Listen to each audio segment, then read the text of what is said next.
basket and a soft lamp's glow. A stack of stories waiting by the chair. Pull up a seat, there's magic in the air. Turn the page, cast the stitch. Every tale begins with just a little twist. Welcome in, come take a seat where cozy yarn and stories meet. A cup of tea, a quiet night, pearls and plot twists by candlelight. Welcome friends, the tale begins with woolen words and kindred kin. So settle in, stay a while. Pearls and plot twists make us smile.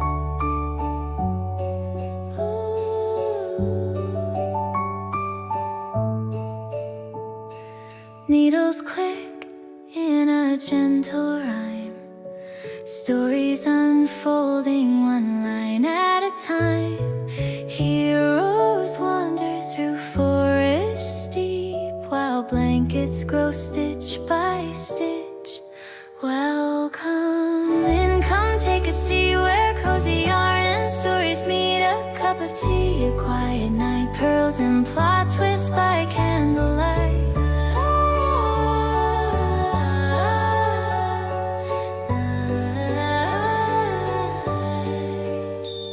So cast a stitch and turn a page, another chapter on the stage. The yarn is warm, the story's true, and there's always room here just for you.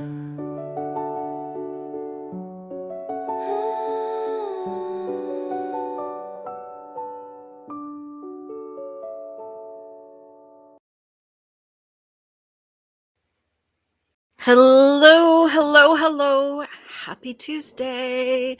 Happy Tuesday. Let me see if I can switch this. No, that's not the right one. There we go. Happy Tuesday. I hope you had an amazing week in the last week, and I hope that this week is off to a great start. I feel like, I don't know, am I taller today?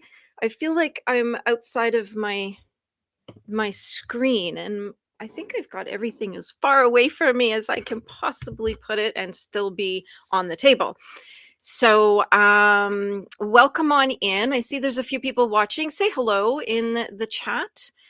It is on. I do have it on here. So hopefully, you know what? Let me just make sure my chat here is actually working.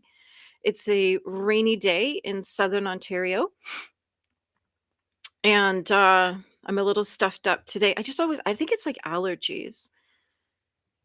I feel like I'm just constantly stuffed up. Like I just can't get my nose clear. So let me just see. I'm just looking on the channel. There we are. Yeah, it says there's. All right, there we go. I just saw a bit of chat there. Okay. Kelsey, hello. Yay. Yay, you. It's good to be early. I just need my little footstool. Jaleesa, hello. Oh, I was just thinking about you, Jaleesa, and hoping that you were able to work with that pattern I sent you. Maybe the fact that my phone was in my pocket was making me really tall today. And I have a footstool because I don't reach the floor. That's how short I am. I'm a little pixie-sized little person. So, yeah, let me know what you're celebrating this week, what wins you had, what are you grateful for this week. We just want to inject some positivity and joy into our lives here. So, feel free at any time to jump in with whatever it is that was a win for you this week and that you're grateful for. My son was supposed to be in Ottawa on the weekend. A little ragey mummy going on here. And because he was supposed to be competing in a bagpipe competition, and we pulled him out because the organization that was putting on this event, they were, oh, yeah, I got weird hair. They were just I knew that they didn't have a venue. Many people knew they didn't have a venue, but they still carried on as though they had a venue. And a week before the event, they finally said where they would actually be hosting it, even though they were telling people the whole time that it was going to be at this particular location in a particular town that doesn't have anything else.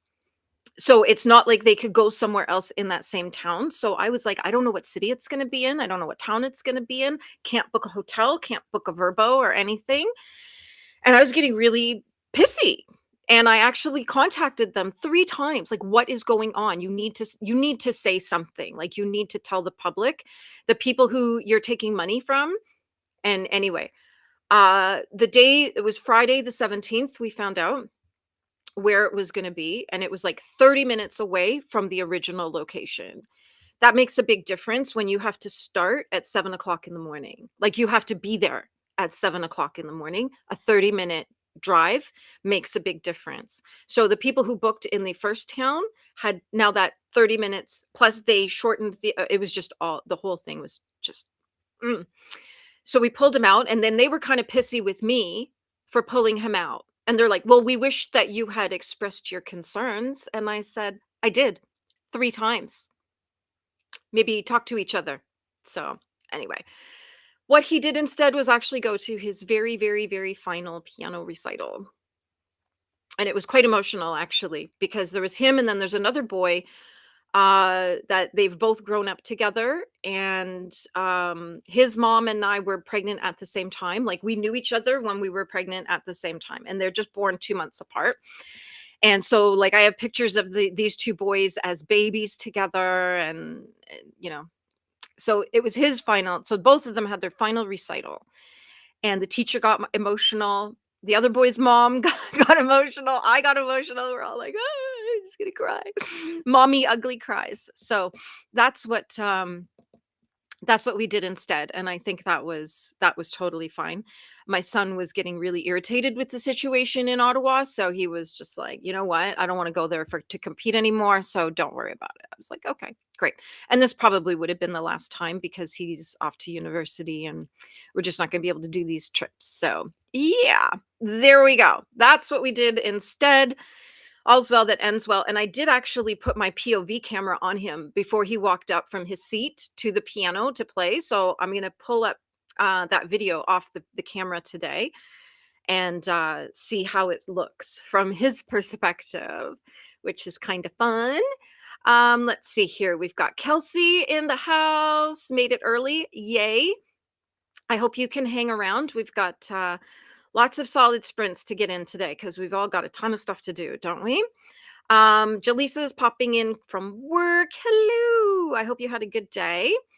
Anne saying, "Good morning, reading The Never Ending Story by Michael Enns. A fun read before they announce the Pulitzer Prize winner on Monday." Is The Never Ending Story, is it old or is it new?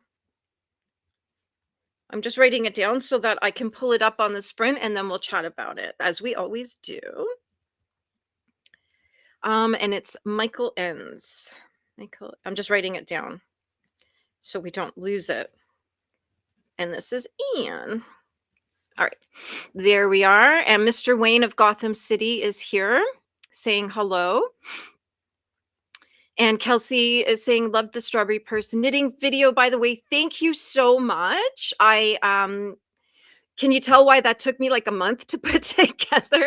Because I had to knit it. Like, I would knit a little bit and then I would film and then I would knit a little bit and I would film, not like on like Martha Stewart's show where she would have had it um every stage already laid out, and then I had to edit the video, pull it all together, and then I realized I needed to add in another little something, so I had to pause everything, go film, add it that little bit in.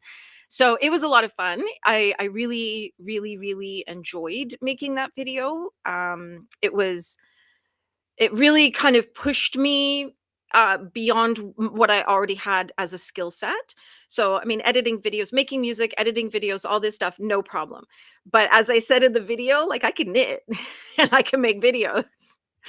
But to put the two together, that was what challenged me. So just the simple act of keeping the knitting in the shot that was the biggest challenge I've had in the last little while. So, but we got there and we figured it out. And Kelsey, I thank you so much for watching it.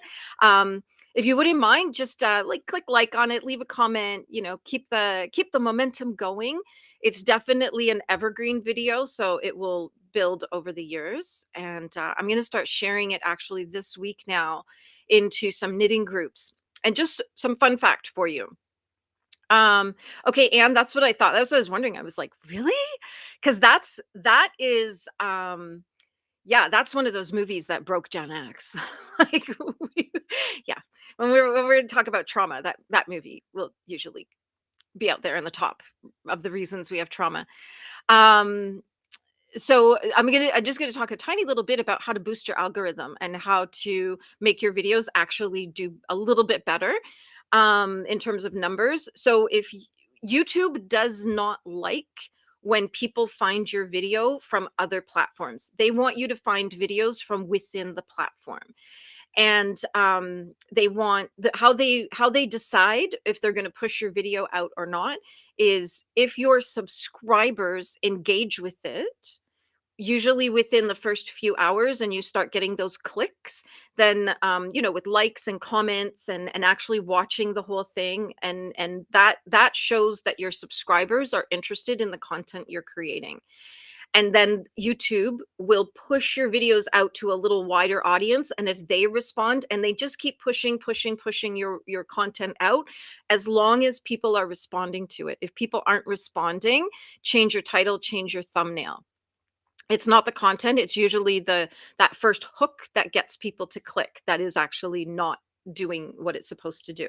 So, something that a lot of people do, which kills their channel really fast, is they will take that video and they'll immediately start sharing it across every platform. They'll go on TikTok, Instagram, Facebook, everywhere, and put the link and say, go watch this video, go watch this video. And what that tells YouTube is that the watchers of that video are not coming from YouTube and they won't push your content out. So that's why I always wait a few days when I put a video. I'll tell people, "Hey, there's a new video," but I kind of want you to go into your YouTube and then find it and do it that way, and that boosts the algorithm a little bit. So there you go. There's just a little algorithm information for anybody who does create content, because a lot of people, like I see people like their channels dying on the vine, and I'm seeing what they're doing, and I'm like, just stop doing that, and you should be able to reset things. When people talk about the YouTube algorithm, there's no such thing. It's your own algorithm. So your channel has an algorithm, plus every video also has its own algorithm. So when you think about it like that, now things start to click and make sense. And also replace the word algorithm with people, and you see how it all works together. Because people are like, this algorithm, how does it work? It's people watching your video. That's what determines your algorithm. Anyway, that's my little lesson today on social media marketing and YouTubing. But the strawberry tutorial is there on my channel. It will be there forever. It's and like I said, I'm going to start popping it into a few knitting groups this week. So now we're past that point of it really affecting my internal algorithm. That's it. And it's good to learn these things, because if a lot of times people are wondering why their channel's not doing well. And sometimes it's just simple things like that, like stop doing something and suddenly your channel will start to grow a little bit. My March vlog is also posted as well. There's all kinds of things in there. There's some recipes. There's a face serum recipe. There's knitting patterns. There's all kinds of things. So in case you missed it, it is there. Yes, I've got a little list. I have my list every week of what I'm going to mention. And yeah, so that's kind of what we've got going on right now. But thank you for bringing it up, because the strawberry purse was on my list. And Jaleesa's saying, I haven't had an opportunity to try the pattern. I plan to take a stab at it this coming weekend. Ooh, fun. It's so easy. It's just knits and purls. That's it. And then you just need a darning needle because you actually have to kind of pull the whole thing together. And so if you get stuck, just message me and then I'll get you on track. But I think you'll be just fine. Absolutely just fine. It's old. Yeah, it was published in 1976. Yep, that's the movie that broke Gen X. There was a few that was near the top. Definitely never ending story. And Kelsey saying, very interesting. I always enjoy hearing about the behind the scenes info on YouTube. Yeah, it's a lot of people don't really understand it, but when I first started YouTubing a couple years ago, I wanted to understand it. I'm that kind of person who's like, why? Why? I always want to know why something is the way it is, or why it's happening, or why it's not happening. And so I actually learned a lot about how YouTube works while I was learning how to YouTube. And it was really, really helpful because I could actually track where I was going wrong and then where I was going right, if that makes sense. So I could start eliminating things from what I was doing and add in better things that better YouTubers were doing. And it worked. And I mean, I look at my channel right now. Is it, am I getting millions of views? No, but everything's growing really steadily every single day. And I have a lot, like, my channel, this channel is so much bigger than the very first channel I made in the same time. I've been doing this 3 months with this channel, and at 3 months with my very first channel, I was nowhere near what I was achieving here. So it's when you learn everything and you apply it, it really makes a big difference. You didn't expect a YouTube lesson today, I know. We thought we were going to read books and knit things. Don't look in the bushes. Say hello. Hello. Yeah, Mr. Wayne of Gotham City is saying never ending trauma. Yeah, that's really what that book should have been called, was the never ending trauma. All right, so let me know what you're going to do on the first sprint. And in the meantime, while you are doing that, I'm going to show you a little present that I received. You all know my friend Lola. She's one of my mods here. She's the mod who's usually here. Siren is also a mod, but she's away right now.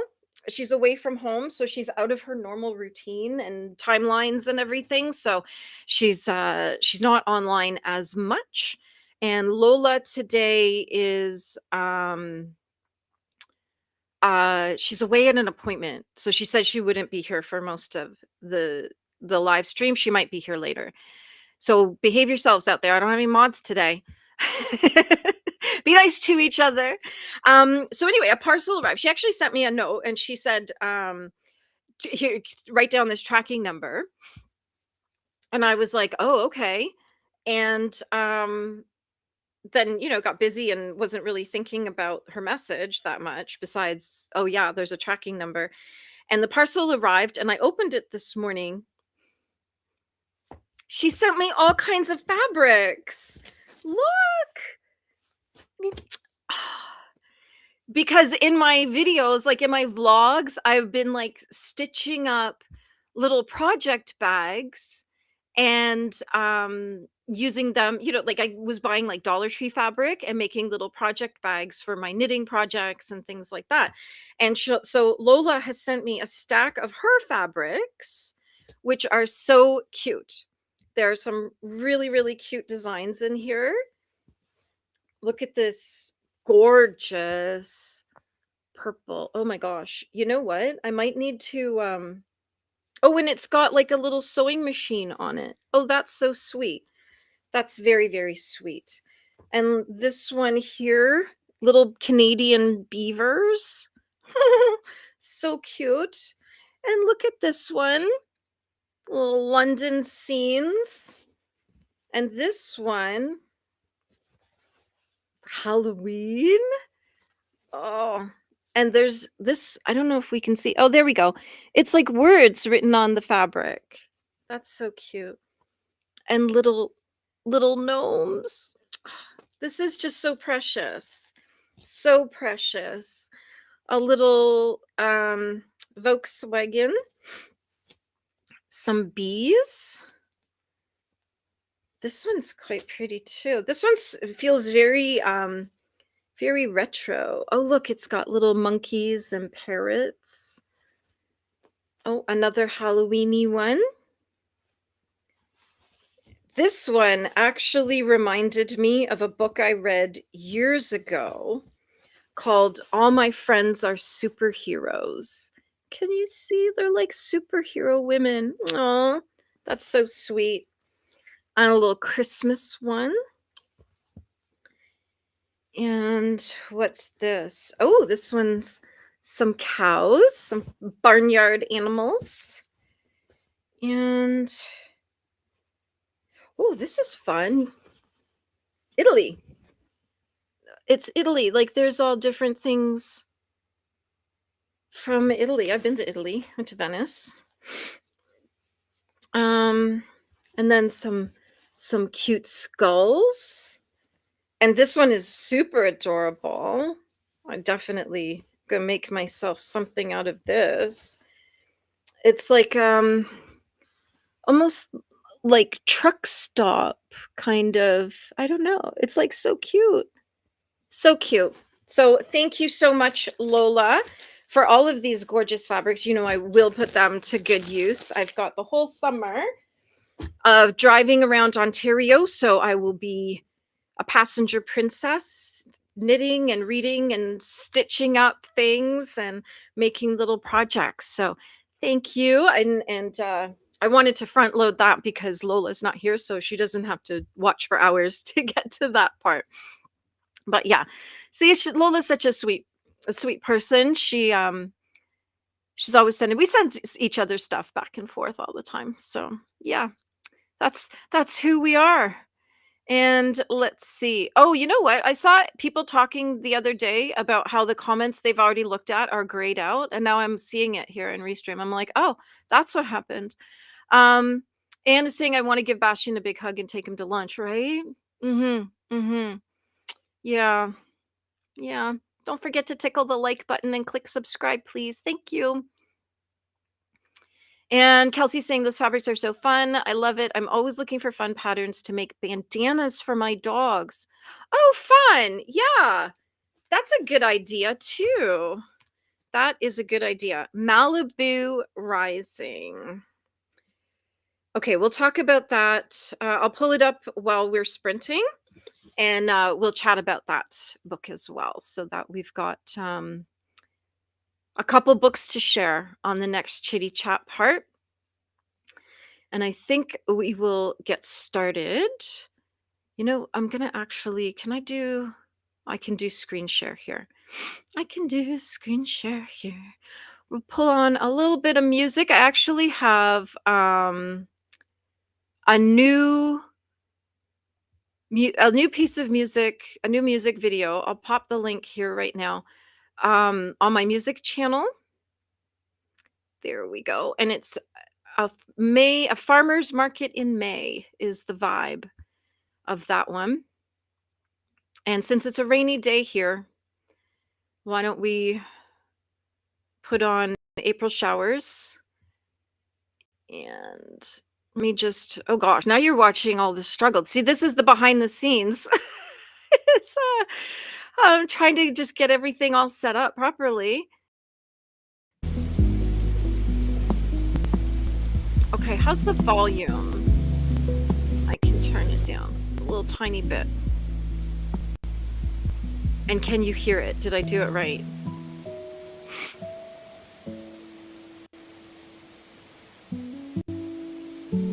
And we're going to sprint for an hour and 5 minutes.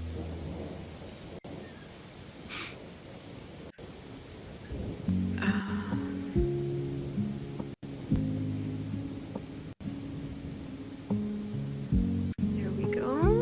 And just let me know how the volume is. There we go. See, I'm in Restream, so I don't quite know where everything is. Sound is great. Amazing. Thank you so much, Kelsey. Let me know what you're going to work on this sprint. I'm going to go make a protein iced coffee, and I have a little poppy on my needles. I'm going to get it finished and into my little finish it later basket. And then I've got a whole bunch of little worky things to do. I've got to get some graphics onto another laptop for my printing company. I need to get that video off my POV camera for my son and then get that ready to post on his Facebook. There's all kinds of little things. So that's what we're going to plow through today. And of course, while we're sprinting, don't forget to let me know what you're grateful for in the last week, something nice that happened. And we will see you in 1 hour and 5 minutes. That's 12:30 p.m. EST, 5:30 p.m. UK, and 9:30. I had to do a little Canadian math there. 9:30 if you're on the West Coast. So don't leave, stick around, and the music will be playing the whole time. And then when you hear me talking again, we'll do some chitty chats. Okay? Happy sprinting, everyone.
Okay, how did we do?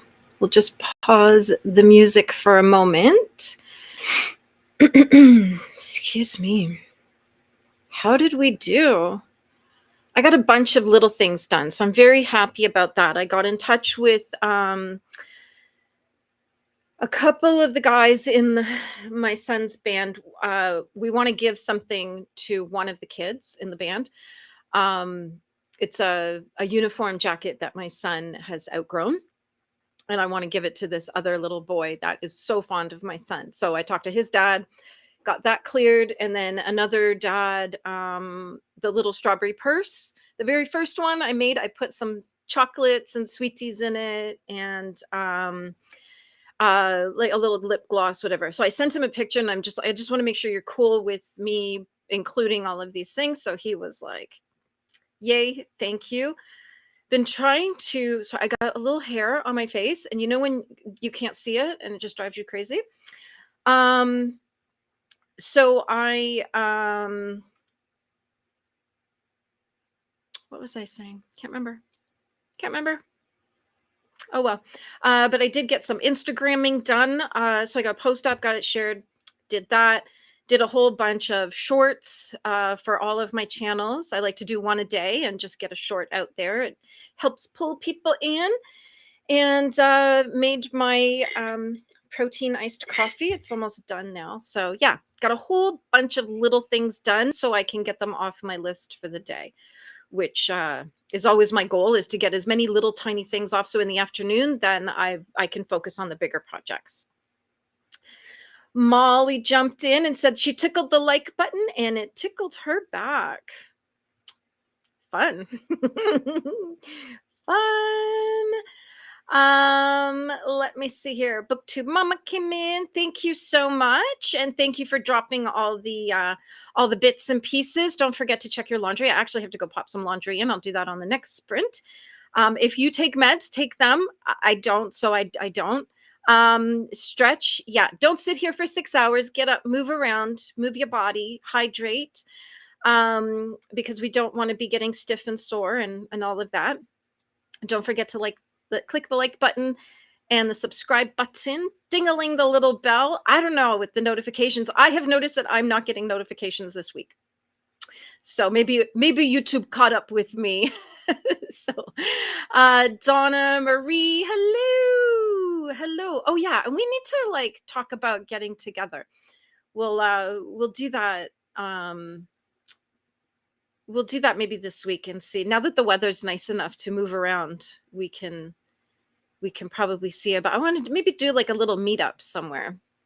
Amber Lee is here. Good morning. Red Pill is here. Good morning.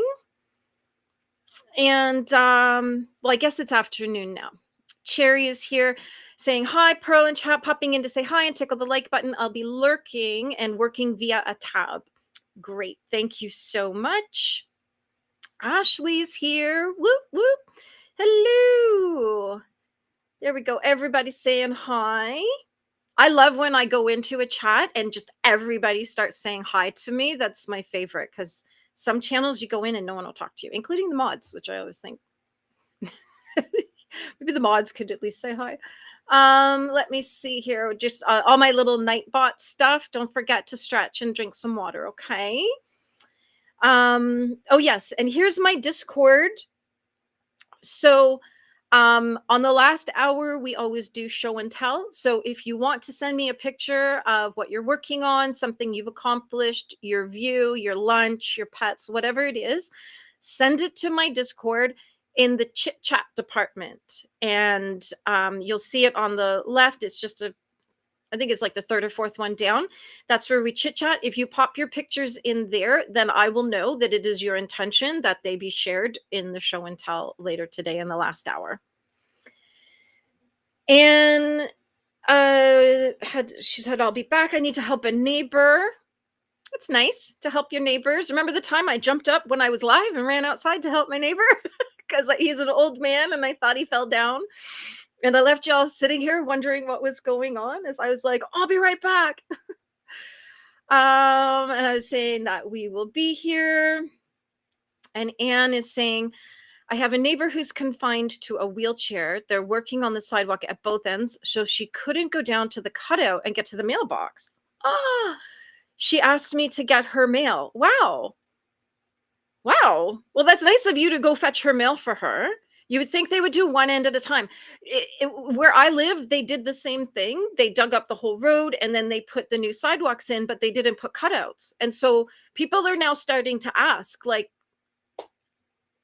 how do people who can't step up onto a sidewalk or onto the curb, how are they getting places? Like you've got to walk down the street till the intersection and come up, because at the corners they did like the little ramp thing to go up. But yeah, that's weird. And it's, I always, like, I get it. Like when you can walk and you're maybe not thinking of like what needs to be done for people who can't, but this is why we need people who can't to speak up and take part in the political conversations.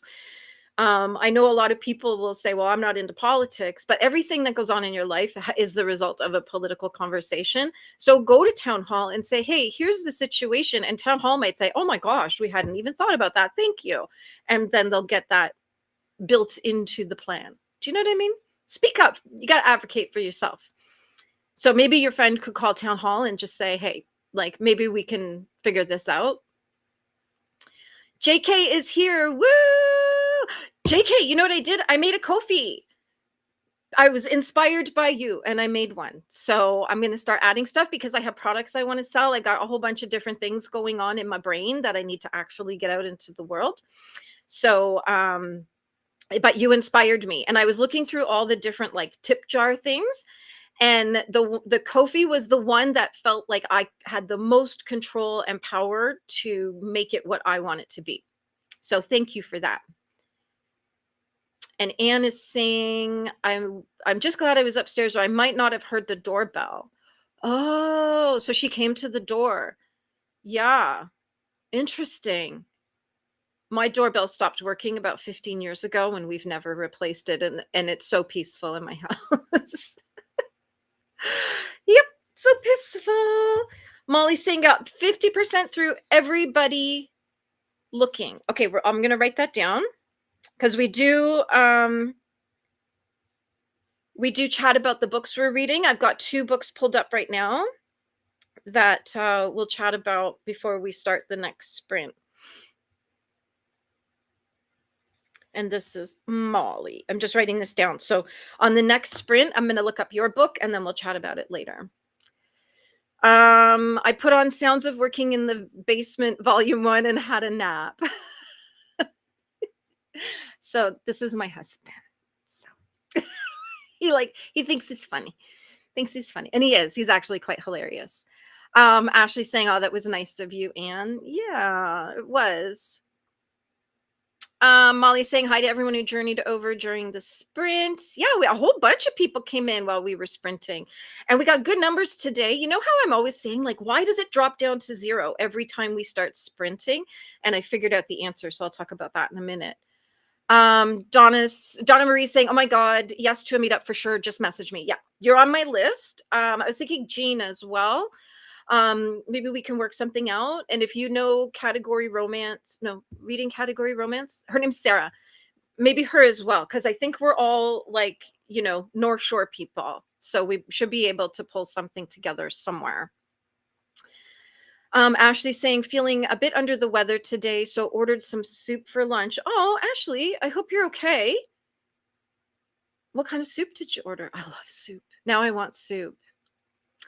But yeah, I hope you're feeling okay and you feel better. Hopefully it's maybe just, the monthly thing that's, because I remember somebody said to me once when I was in my 20s, they're like, what is wrong with you? And I said, what do you mean? And they said, well, it just seems like every month you're not feeling well. And I was like, and this was a woman. And I thought, you can't think of a single thing that happens to another woman every month that might make her not feel so great today. Like, it was just such a strange thing. Yeah. And Amberly is saying, I started reading We Are Legion, We Are Bob by Dennis Taylor and had breakfast. Ooh, what did you have? I'm just writing it down. We are Legion, and this is Amber.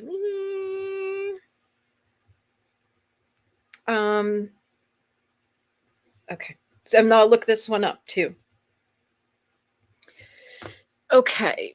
And Red Pill's trying to organize. So Red Pill has had some home drama, not personal, not like interpersonal drama, but just like things go, like when, the toilet breaks and the water won't run and, the doorbell doesn't work and like everything all happens at once. That's what Red Pill's been going through. Where it's just like every day it's like a new problem with our house. So fingers crossed she's on the other side of it now and can get back to her art and what she loves to do. So, and I know Red Pill is messaging me saying, I'm so looking forward to today. So yeah, I'm glad you're here. Glad you are here. Ashley's saying, no, headache, chills, and scratchy throat. Oh no. Yeah. Stay cozy. Drink lots of tea, get lots of liquids, a little salt too. Add some salt to your soup because that will help as well. Ashley's saying, oh, how rude of that woman, right? Like if you notice that somebody says to you they're not feeling well every 4 weeks, a woman should be able to connect those dots. Yeah. So Anna's saying, I would have gone to get my mail later. She was waiting for a letter. She is such a sweet person. Aw, that's nice. That's nice. And Kelsey's saying, oh my gosh, yes, why do houses decide to randomly fall apart? Like every room, right? Like I've had it happen where like we had no water pressure, the furnace stopped working, no hydro, and it's just like all at once. And it's like, you're really trying to break me, aren't you? You're really trying to make me work hard for this life. So yeah, so Nikki's Red Pill, her name's Nikki. She's been going through it for a while and a few weeks. So fingers crossed, everything is done and she's on the other side. Because what we do want is for Red Pill to be making her art. That's what we want. Hello, Ren. How are you? I hope you're having a good day. I'm booktube mama saying it must be a thing today, not feeling the best here either. But for me, I think it's just Mother Nature forgot her pills and thinks it may be fall today. Yeah, we have the same weather. It's been pouring rain, gloomy. I'm freezing and got my blanket here, so I'm going to get bundled up in a minute. But yeah, it's just a gloomy, snuggly, cozy blanket on the couch day. Definitely. And yeah, it does feel like autumn, doesn't it? So yeah, it's just, and I've been like so stuffed up, like I've got spring allergies and like I can just never get my nose clear. It drives me crazy. I know that was too much information, but we've already talked about periods. We might as well talk about sinuses too. Ren is working on some documents. Then we'll be starting Year of the Mare by L.D. Lewis. Okay, Year of the Mare, and this is Ren. Okay, so I've got 3 more books lined up to look into. Amberly's saying hi to Ren. Ren saying hi to Amberly. Ashley is saying to booktube mama, yes, this bipolar weather is killing me this season. Yeah, because like 2 days ago, it was hot. I was sitting outside sweating. It was sunny. I was worried about getting a sunburn. And today I'm freezing and cold, right? Yeah. Really what I want is like a big fat pipe cleaner that I can stick up one side and clear out my nose. That's what I want to do. And I don't think they make anything like that. Sinuses are freaking out and we have to clean and make more dust in the air. Yeah. Like my sinus for about the last month, my sinuses have just been plugged. Donna Marie saying today is my husband's birthday and the weather's not fun. Aw. Oh, that's poopy. Because when you want to go out for your birthday, go have lunch and do something fun. And then when it's like poopy weather, it's like, come on. I think he deserves a do-over. And happy birthday to him. Absolutely happy birthday. Are you going to go out and are you going to get dinner? Are you going to do something fun? Are you having a party? Are you making a cake? We need to know. Anne is saying we always call her when we go to the grocery store. She uses Instacart, but there's always something you forget. Well, that's nice of you. Like that, like that's community right there, supporting each other, helping each other. Because I'm going to bet that if you had to be away and you've got a parcel coming, that you could ask her, like, hey, can you watch for my parcel and take it in for me and keep it safe, right? So it's definitely it's nice when people help each other. Like I live on a street of like 12 houses, and we all, like, the people at the other end, we don't know them. they're, they're pretty antisocial, but this group down here at the bottom, like there's 6 or 8 of us, and yeah, um we all look out for each other. And if I see that my neighbor has a parcel that looks, like $1,000 laptop just got delivered and I know they're not home, I'll go grab it and text them and say, I took your parcel. So just so you know that so that, because the pirates, right? They'll grab your stuff. I have a big bush right at the front of my house, and the drivers tuck my parcels in the bush. We sometimes find interesting things in the spring. But yeah, that's nice of you to be, you just got to help each other, right? That's how we're all just walking each other home. And booktube mama is saying happy, happy, happy, happy, happy, happy birthday, basement daddy. Is that Donna Marie's husband? Is he basement daddy? Now I need to know why he's a basement daddy. And Ashley's saying I had to get prescribed a nasal spray for that called, oh my gosh, ipratopium bromide. So maybe it could help you. Thank you. I'm going to write that down and Google it while we're on the next sprint. Ipratone.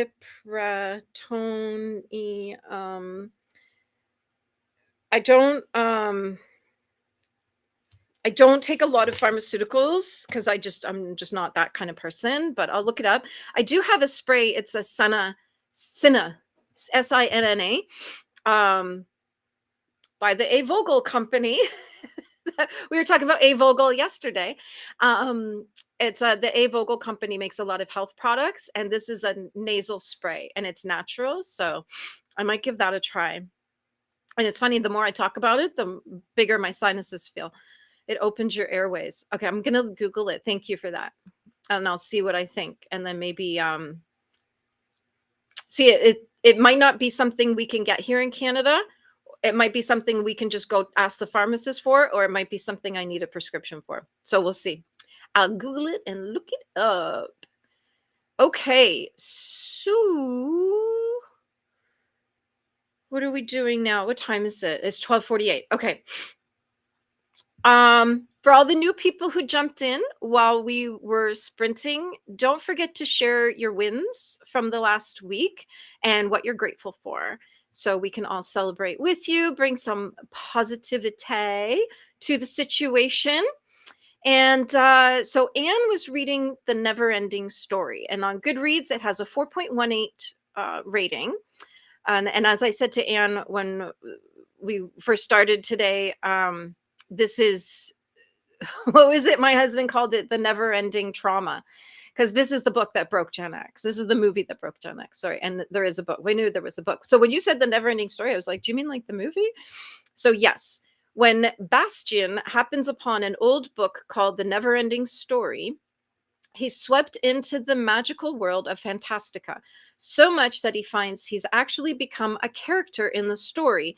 And when he realizes that this mysteriously enchanted world is in great danger, he also discovers that he is the one chosen to save it.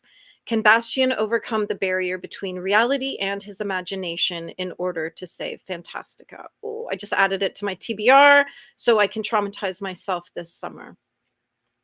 Because, watching the movie just wasn't enough, was it? And who was reading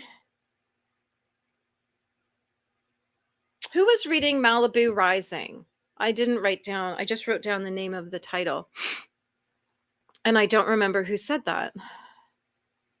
Isn't that awful? I have like the worst memory. Anne was reading that. Who said they were reading Malibu Rising? No, I can't see it in here, but it looked really interesting. Kelsey, thank you. I was like, I knew it was right at the very start. I'm thinking, who said that? Okay, this is Kelsey's book that she's reading on Goodreads. It has a 4.02 rating. It is by Taylor Jenkins Reid, and she also wrote didn't she write Atmosphere and the Seven Husbands book? Is that correct? So it is Malibu in August 1983. I'm here for it. It's the day of Nina Riva's annual end of summer party, and anticipation is at a fever pitch. Everyone wants to be around the famous Rivas. Nina, the talented surfer and supermodel, brothers Jay and Hud, one a championship surfer and the other a renowned photographer, and their adored baby sister Kit. Together, the siblings are a source of fascination in Malibu and the world over, especially as the offspring of the legendary singer Mick Riva. The only person not looking forward to the party is Nina herself, who never wanted to be the center of attention and who has just been very publicly abandoned by her pro tennis player husband. Oh, and maybe Hud, because it's long past time to confess something to the brother from whom he's been inseparable since birth. Jay, on the other hand, is counting the minutes until nightfall, when the girl he can't stop thinking about also promised she'd be there. And Kit has a couple secrets of her own, including a guest she invited without consulting anyone. By midnight, the party will be completely out of control. By morning, the Riva mansion will have gone up in flames. But before that first spark in the early hours of dawn, the alcohol will flow, the music will play, and the loves and secrets that shape this family's generations will all come bubbling to the surface. Malibu Rising is a story about one unforgettable night in the life of a family. The night they each have to choose what they will keep from the people who made them and what they will leave behind. Ooh, that sounds kind of good. Are you enjoying it?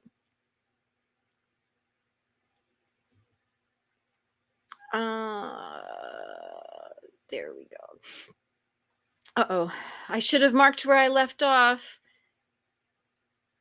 Oh my gosh. You did a lot of chatting while I was reading that. There we go. There we are. And I'll try to remember to mark where I am next time. Oh yes, that was it. There we are. Okay, now we're in the right spot. Donna Marie saying, true he does. I'm making him a cherry cheesecake. Yum. Love cherry cheesecake. Molly saying happy birthday, basement daddy. And Molly saying, Anne, you're a good egg. Yeah, that's nice, isn't it? And Donna is making him dinner sausage pasta. Yum. That sounds like a solid dinner. Kelsey saying cherry cheesecake sounds fantastic, right? Now I want some cheesecake. Yeah, BookTube Mama's like, okay, well, now we're going to need to go buy a cheesecake. I actually made one the other day. It's like a super healthy cheesecake. It's cottage cheese and Greek yogurt and vanilla, and I baked it, and it's really yummy. And I put strawberry jam in it. So I might have some later. I'll probably, oh yeah, the recipe will be in my April vlog. Red Pill saying I felt a little under this week. Yeah, I think it's that spring thing. As the seasons change and the weather's up and down all over the place, people are just like, not feeling great. Donna Marie is saying, I do the same with my neighbors. We help them and they help us, right? Like we all just got to help each other, Donna Marie saying, yes, that is my husband. It all started because I play The Sims and sometimes I put my husband's, you got multiple husbands in the game. And you put them in the basement either to hold there or die. That sounds kind of fun. You just go over here. Christina, I will send some cake on the boat. Fun. And BookTube Mama's saying, still cracks me up. Yeah. And Donna's saying, hi, Christina. And BookTube Mama's saying, yay, I miss our little boat. I've not used it in so long. And do you have your boat like on the lake, or is it like on a pond, or is it in a like do you keep it in a marina? Like I live on the water, like not on the water, but I can walk down to the lake. And there's marinas near us as well. It's quite nice to see them. Anna's saying she had a stroke at 42. Sometimes if I'm going for a walk, I'll call her to see if she wants to go. Oh, that's nice. That is nice.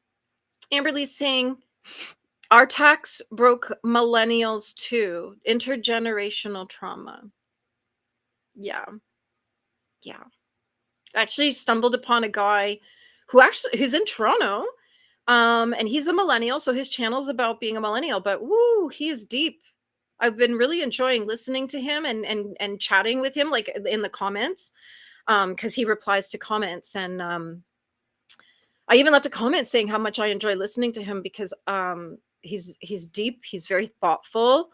He talks about what's going on in the world and in the country, and how it's affecting people, and what he's trying to do to kind of keep his head above water, and the things that he talks about, like why we're all missing the 80s and 90s. I get that totally. Kelsey's saying, "Aw, Anne, I wish I had a neighbor as thoughtful as you," right?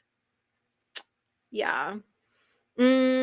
Ashley's saying I had to get a prescription for it. Sorry, stepped away for a minute and missed your comment. Oh, yeah, no big deal. I'm gonna Google it on the next sprint to find out where it is here, because sometimes there's things in Canada that you have to get a prescription in America, but we can just buy, and vice versa. So I'm gonna look and see what the deal is, and then maybe call my my nurse practitioner if I need to. I don't really like to, because then they're like, "Oh, you need to come in for all these tests," and I'm like, "No, thank you. No, thank you." And Kelsey's reading Malibu Rising. Amazing. Thank you. We caught up. We got there. It sounds really good. So I want to know if you're enjoying it. And keeping us on track here, remembering everything that everybody said. I love that. Thank you, because I can't remember anything. It's 22 in Montreal. Nice. I wouldn't be shivering then. Let me see what it is out in Ontario. It's 10. So for our American friends, I think that's around 50, 48, 50 in there. And 22 would be like in the early 70s. Kelsey's saying that Malibu Rising is going great so far. All the family drama is interesting. It does sound like a good, fun read. So I put it on my TBR, so I'll read it this summer. I don't think I'm going to enjoy reading it in this weather. I'll read it when it's the summertime and I'm complaining about the heat. BookTube Mom is saying, actually, I rarely buy cheesecake. I have a yummy triple layer cheesecake that is so much better than store-bought. Yeah, definitely. Cheesecake's one of those things that you like. The factory made ones, they're okay, but it's better to like get a real kitchen made one, like something that somebody made in their kitchen. Not that kind of boat. Okay. Is it a yacht? Or is it a little paper boat, or is it a yacht? What kind of boat is it? Ren's saying, unfortunately, or perhaps fortunately, I don't think there's a movie that broke Gen Z. Well, at least yet. Can confirm. Yes, as the mom of a Gen Z. Yeah. I always tell my son how bad I feel for him, that he has no culture. Like, not that he doesn't have culture, but that his generation, your generation, really just doesn't have much in the way of culture. In the sense that 70s babies, that's a very distinct culture of music, books, movies, things that were going on at the time. It was very different in the 80s, and then became very different in the 90s and in the early aughts. And now at this point now, nothing's really changed much for the last 20 years or so. And if you actually watched a video, it was this author, and he was talking about how clothing in the 2000s, like from 2000 to 2026, you could not pinpoint what year somebody bought a piece of clothing. It's like nothing's changing. And so your generation doesn't have that big cultural movement that defines your generation at first glance, right? So if I showed you a picture of me as a teenager, you would absolutely 100% know that I was a teenager in the 80s. But today you can't tell where what year anything came from. And I think that's really sad. Like music, what music? There's lots of music, but none of it is really, it doesn't encapsulate the personality of Gen Z. I can imagine the music of Gen Alpha is going to be very ragey. It's going to be a lot of screaming into microphones, but yeah, Gen Z, like I just feel bad. Like I know like the last 20 years I have clothes that I wore 20 years ago and I still wear today. I think this shirt is like 10 years old. There's nothing that's really like culturally defining the generations now. And I think that's sad. And we just went kind of deep there, but I think it's sad because all the other generations before are very like distinctive as a generation. And now it's just everything's just gray and beige. Um Booktube Mama saying it's the boat that Donna and I sit. Oh, so it's an imaginary boat. Okay. All right. I got it. I'm with you now. I'm with you now. Lake Huron is between us. All right. I'm with you now. I think that's really sweet. I think that's so sweet. Like when Lola is here, like when she comes in and then she's like, "Oh, I'm, getting ice cream. Who wants some?" And then everybody puts in their orders. There we go. Mm, Ren is saying the saddest thing we've seen is Wally because we've always been told that the world is going to shiz, so recycle. Yeah, actually, the Wally thing is a little bit sad. Hmm. Yeah, I'm with you on that one. Absolutely, it is a little sad. I mean, we should have an amphibian car so it can go across land, but also, oh yeah, yeah. Yeah, that you drive it down to the lake and then float, paddle, whatever, use your motor and go back and forth. I think yeah, we need to make this happen. I think this needs to be a thing. And Anne, about her neighbor, she can get in our house on the main floor, so sometimes we invite her to dinner. I think it's also a good lesson for our daughter to be exposed to people with disabilities. Interesting. Does she invite you over? Does she reciprocate all this kindness? Booktube Mama saying it's 47. Thank you. Thank you for doing the bilingual bilingual weather. So yeah, it's a little bit colder for you than it is for me. Ugh, burr. Anna's saying it's 62 with rain starting in 20 minutes. That's yeah, burr. And it's like a cold rain. It's not a nice rain. It's a cold rain. It's like, why did I get out of bed rain? You know? Mm, yeah, I'd agree. Most of the things that are popular now are just recycled from previous generations and put together. Hi, Stranger Things. Mm-hmm. Mm-hmm. So it was made for Gen Z, but it's about Gen X. And my son is like, he said he'll often say, "Mommy, I wish I could go and live in the 80s with you and Daddy." So yeah. Yeah. And Red Pill is saying, I think I know who you're following. His name's Matt. So if it's the same person, it's kind of cool that we both know him. And Ren saying, since we don't really have any technological advancements that changed everything for us, it feels like nothing has changed even more. Yes, nothing is changing in the last 25 years. Like nothing is changing. I have clothes in my closet that I was wearing to work in 2001, like the outfit I wore when 9/11 happened. I still have clothes from that era of my life. And I would still wear them today, and you would never say, "Oh, it's that's out of fashion," because you can't be out of fashion if you're never in fashion. And yeah, the technological advancements, like the only thing your generation kind of got was AI, but it was already in the works long before it became something that the masses could use. So yeah, it's a bizarre time to be alive. All the colors gone from the world, nothing changes. It's just this, everything's just the same. And then again, recycled everything. When they were telling you to recycle, did you think they meant stories? Because it's just the same rinse and repeat.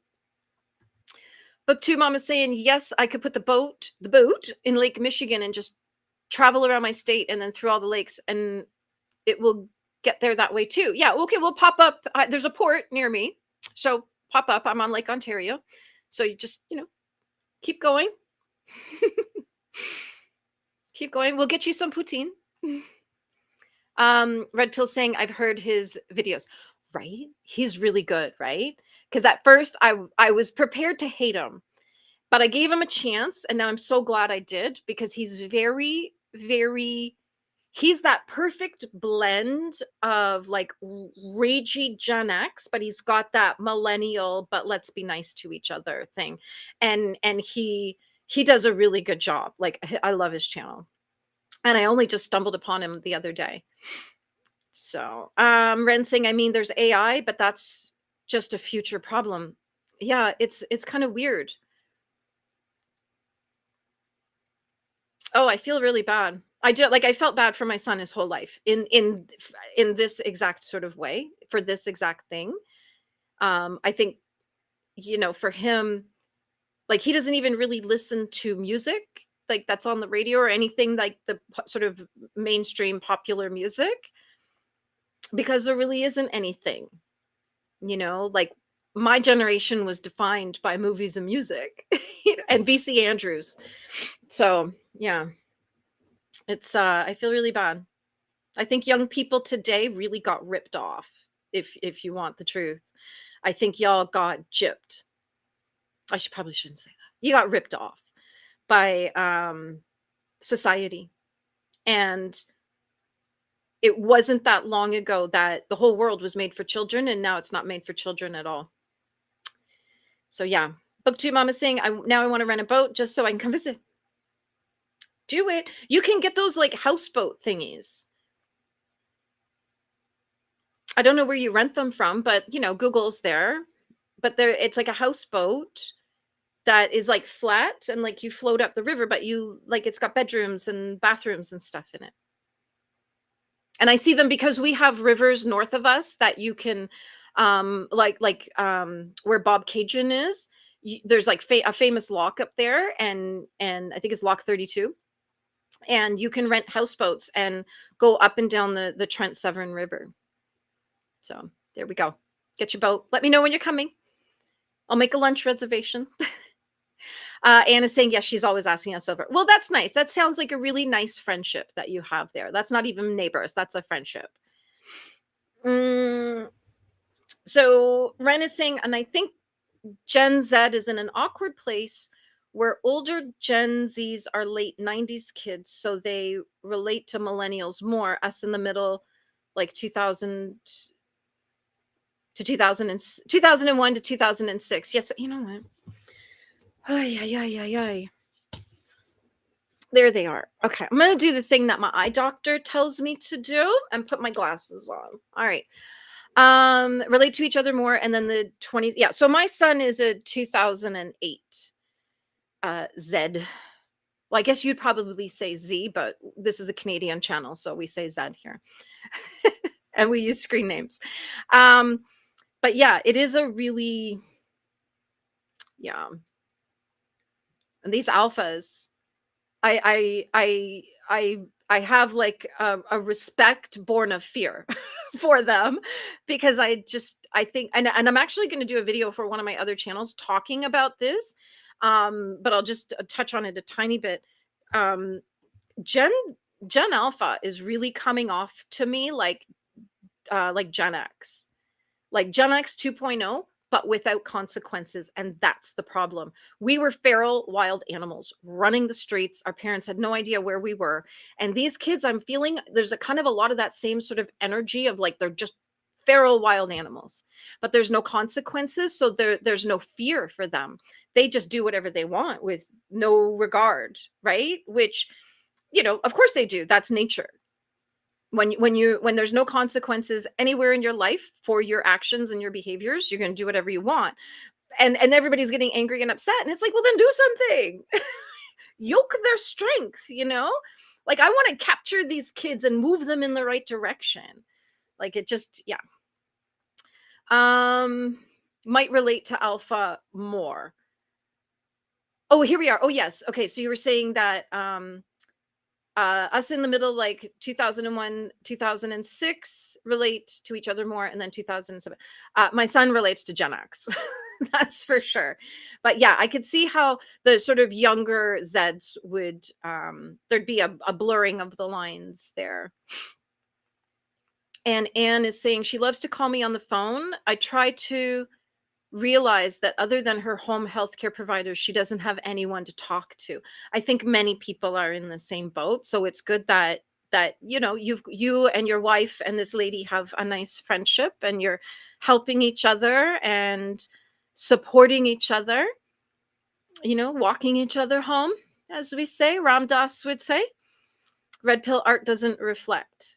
Yeah. Yeah. Like, art you should be able to identify a period of time by the art. And yeah, that's not even happening either. That's a really good point. Ren is saying it's just very weird. We're in a gray area generation. Yes. I remember having and seeing physical DVD stores and CD stores, but also feel like using Spotify is super normal. Yeah. When I was young, I owned everything. Like, I owned my stuff. I didn't stream it. And this is this part of this thing, like that you'll own nothing and be happy. I'm seeing people starting like millennials and younger people, than like millennials and younger, starting to talk about like, I don't own anything. And you're just renting everything. And it's like, yeah, I feel like that was intentional to kind of get people just in, yeah, you just rent everything. And I've always kind of refused to do that. If I want a movie, I'll download it. If I want music, I'll download it, and then it's mine, like it's on my devices, and I'm not streaming it. Same with e-readers. Like, my little e-reader is a 2009 Sony, and I have to download, so I can use like PDFs and EPUBs to put on it. When I bought my husband an e-reader a few years ago, I was looking at all the different ones, and it was like, holy smokes, like a lot has changed since I bought mine. And I got him a Kobo instead of a Kindle, because with the Kobo, it was so much easier to I could take the books that I have, like the PDFs and EPUBs, and put them just plug it into my laptop, put books on it for him. He was ready to go. And it's the same with like movies. Does anybody buy movies anymore? Or do we just watch them on Netflix? Everything is streaming. Everything is temporary, and it's ephemeral. It's yeah, it's all a very vague way of life, isn't it? So if you don't like that, just don't go along with it. Don't go. If you buy ebooks, or if you use ebooks, like say like Libby, you rent it, like you borrow it, and I'm like, it's an ebook, just give it to me. Like, that's where I'm just like, why are you taking it away? Right? So just, there's all kinds of little ways that you can kind of buck the system. Actually downloading your ebooks, downloading music, downloading movies. Like, don't let it be just out there in the ether, because when the internet dies and it goes away, you're going to regret that you didn't actually own anything. Anyway, we're getting really deep here today. Ren saying, yeah, that's true. The artists that are typically geared towards our generation feel nostalgia for older music and try to make similar music instead of a new sound, since older music is already revered, right? I hear songs And I'm thinking, well, that sounds like, 1980s Sting. Right? There's like so many things that I hear that you're absolutely right. And I love that because there's probably about, I'm going to guess 35 years between us, Ren. And I love that I can have this conversation with you and we're like connecting um in this way over this exact same thing, you know? Because my son's probably just a couple years younger than you. Ren saying makes sense in a strange way. Gen Z and Gen Alpha have always lived their lives and our lives with access to anything and everything, so certain boundaries and experiences get blurred quickly. Girl, I think you've nailed it there. Thank you. I'm gonna write that down. Actually, you know what? I'm not. I'm gonna take a quick snap. Because that is profound, and I want to think about this some more. So I'm taking a quick snap. Thank you. Mind blown. See, this is why we have to engage young people, because they're very smart and very clever and very profound. And I always feel bad when people talk about young people in such a negative way. And I'm just like, what are you talking about? They're amazing. Like, go talk to a young person. Yeah, that is so profound. Oh my gosh. Okay, we got to keep going. And saying, I don't know how to tell her that I enjoy being home alone while my wife is at work and our daughter's at school. Well, this is where you do what I do. Don't fix the doorbell. Ren saying, you can decide who you want to be or what you want to emulate from any period of time whenever you feel like it. Preach it. Yeah. Mm-hmm. Mm-hmm. Yeah. Pick what you like. Notice how they're calling it granny core. Yeah, that's just called 1980s. But the whole granny core thing is coming back because people want to feel that way. But what we're doing is we're still putting it on social media. Right? Everybody wants an analog life, so they spend all their time filming themselves having an analog life. But yeah, I think that, there's lots of ways to bring that feeling back. And number one, color. Use color. We got to get out of this gray and beige life. Um Ren saying, since streaming has become so pricey, people are now wanting to go back to collecting physical items. Yes. And this is really, really important because you're spending your money on something that you never actually get to keep, and you cannot turn around and sell to somebody else. Do you see what I'm saying? Like, so these things, CDs, DVDs, books, games, everything you purchase physically and bring it into your home is an asset. So when the time comes that perhaps you may need to scrape some money together, you have a way to do it. You cannot do that with your loaned Libby, your loaned Netflix. Do you see what I mean? This is why having things is so important, because that's what you use later on in an emergency. And Kelsey's saying, yes, owning things is becoming obsolete. My husband and I are younger and just bought our first home. First thing we did was build a library room with physical books. Our friends can't understand why. Right? When I met my husband and we started dating and we got engaged, he bought me a diamond ring that was probably more than most people would have thought was practical. But the purpose of that really is that ring is security for me. That if anything should happen and I am destitute, I have that diamond and it's worth a lot. So that's, owning things is important.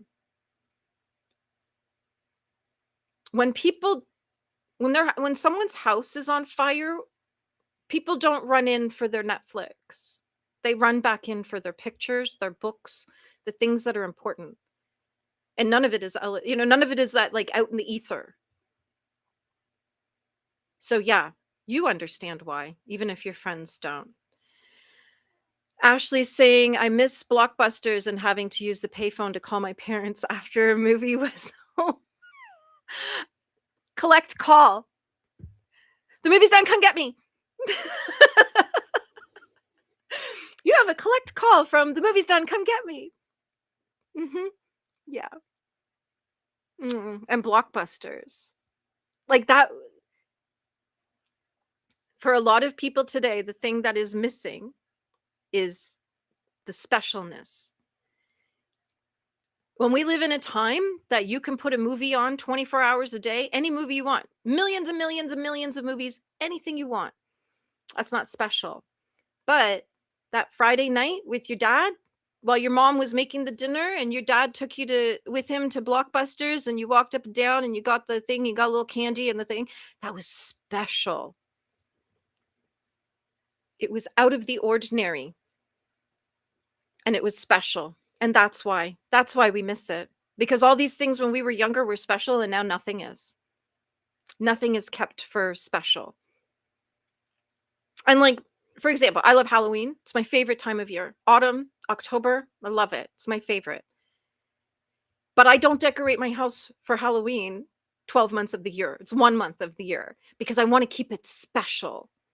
Do you know what I mean? I know somebody who has their house decorated for Christmas all year.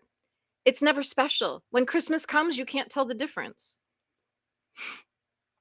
Ren is saying, and also streaming services keep adding more and more levels within subscriptions, so people would rather just own stuff than have it randomly taken away. Yeah, if you're wondering why you can't afford the things in your life that you want to afford, look at all the things that you pay for that you don't own and get rid of all of them and replace them with physical items. Kelsey's saying, such a good point. Ren, streaming is getting tiring to keep up with. Yeah. I find YouTube, like, just keeping up with the people that I like on YouTube is enough without trying to keep up with I have Netflix, obviously, but I watch Netflix like 15 minutes a day. At night when I'm falling asleep, I'll put on a documentary. And it takes me forever to get through one. I should just cancel it. Molly's saying, as a person who suffers from high clutteritism, borrowing from Libby is great. I want to be a person that doesn't own everything in my life, but then I'm a communal type person. Me equals solar punk. Wow, interesting. So you like that you're paying for things that you don't actually own, but that you can enjoy and use and never have to clean up or dust. Because that's my thing too. Sometimes I'm like, I just don't want to dust things. I'm not a book collector. I know people are. We know many people who are. I'm not a book collector. I have lots of books, but I'm not that person who would have like the entire series on my shelf or anything like that. I have other things I collect, hoard, yarn, and but my thing is like because I read ebooks mostly because I just find it's more convenient for me. But I'm not. Yeah, I'm not like a collector, really, but I do own some stuff, you know? So you don't like, so you're like, do you like a really minimalist look, like that sleek, m- as I would say, no one lives here look? Because my mother's like that. When you walk into her house, she wants you to believe no one lives there. So I just always find that really interesting, including me when I was growing up. And but yeah, Libby's great when you can't get books or if you want books like I was saying earlier, I think I was saying yesterday that Lola helped me get an audiobook that I wanted, but they didn't have it at my library. I couldn't find it anywhere else. But that kind of thing, if I had every physical book that I've read on my shelves, I wouldn't be able to move. So I get it, especially for people in the booktube community who are reading 300 books a year. That's a lot. But yeah, I don't like clutter either, but I like to feel like I enjoy my place. Ashley's saying I want to be a minimalist so badly, but I'm such a maximalist. Well, you can kind of do both, right? Like not everything needs to be on display. Ren is saying, and I'm also pretty sure we never had any kids media geared towards us. It was mostly shows from the early 2000s, teen shows that were made when I was actually a teen, were shows like Riverdale. Yeah, like I said, the world used to be for children, and now it's not. You know, talking about things being special, we only had Saturday morning cartoons. We didn't have cartoons 24 hours a day. Though when my son didn't sleep when he was a baby. Oh, thank goodness for all the 24-hour TV shows as I was sitting up all night. The earlier seasons of Euphoria when they're actually in high school, and most of the shows either have sex, drugs, or money, or all three. Sex, drugs, and rock and roll. Yeah, it's a little mature for kids. Shows like That's So Raven and The Sweet Life of Zach and Cody weren't made anymore. Yeah. So do you watch like sitcoms and stuff from the 80s and 90s? See, the thing I get irritated with is young people. They'll watch shows from the 70s and they say these are problematic. And it's like, okay, well, either you're nostalgic or not. One or the other. You got to change your mindset if you're going to go back in time with us. Um Anne is saying when we had our engagement party, see people seemed shocked at how many books I had. Yeah, well, I mean, you're a collector. So, of course you've got lots of books. And, there's y- y- I don't know, there's people who collect shoes, people who collect knickknacks. I remember back in the day it was those plates. The plates everybody put on the wall. Yeah. Ren saying I can think of maybe two, like Liv and Maddie or Dog with a Blog. I haven't heard of any of these. I must have been working while you were watching these. Nickelodeon. I was never a Nickelodeon person. So like, cause that was just like I was an adult by the time that was a thing. Nickelodeon has just been continuing on with the same shows because they're great. They're great shows. Yeah. I love that. And keep collecting all the books, right? Kelsey is saying I probably have 1,200 books. And see, that's security for your daughter.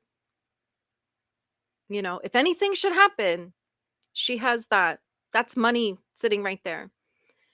Ashley's saying, I say that every day. I'm just going to cancel it and never do because my parents use it and I pay for it for all of us. Well, hopefully they don't piss you off. Cancel. See, all I have to do if I want to annoy my son is I just change the Wi-Fi password. He'll appear within a couple minutes. I know how to get him to come out of hiding. Just like a service isn't a product. Yeah, it's a service. Yeah, I'd say I'm a book collector. I love a trophy book for the shelf, but usually only one edition of a book, and I don't like multiples of the same thing. Yeah, it gets a little redundant if you're and I don't know why publishers change the title or change the book covers and everything. Well, for example, I had two books in my e-reader by Jilly McMillan, who is like one of my favorite authors. And when I went to read them, I was like, I what? I read this. Like, what? I'm so confused. They released the same book with two different titles, one for America and one for the UK. I'm like, did they think that Americans needed a different title? Like, what? I don't get it.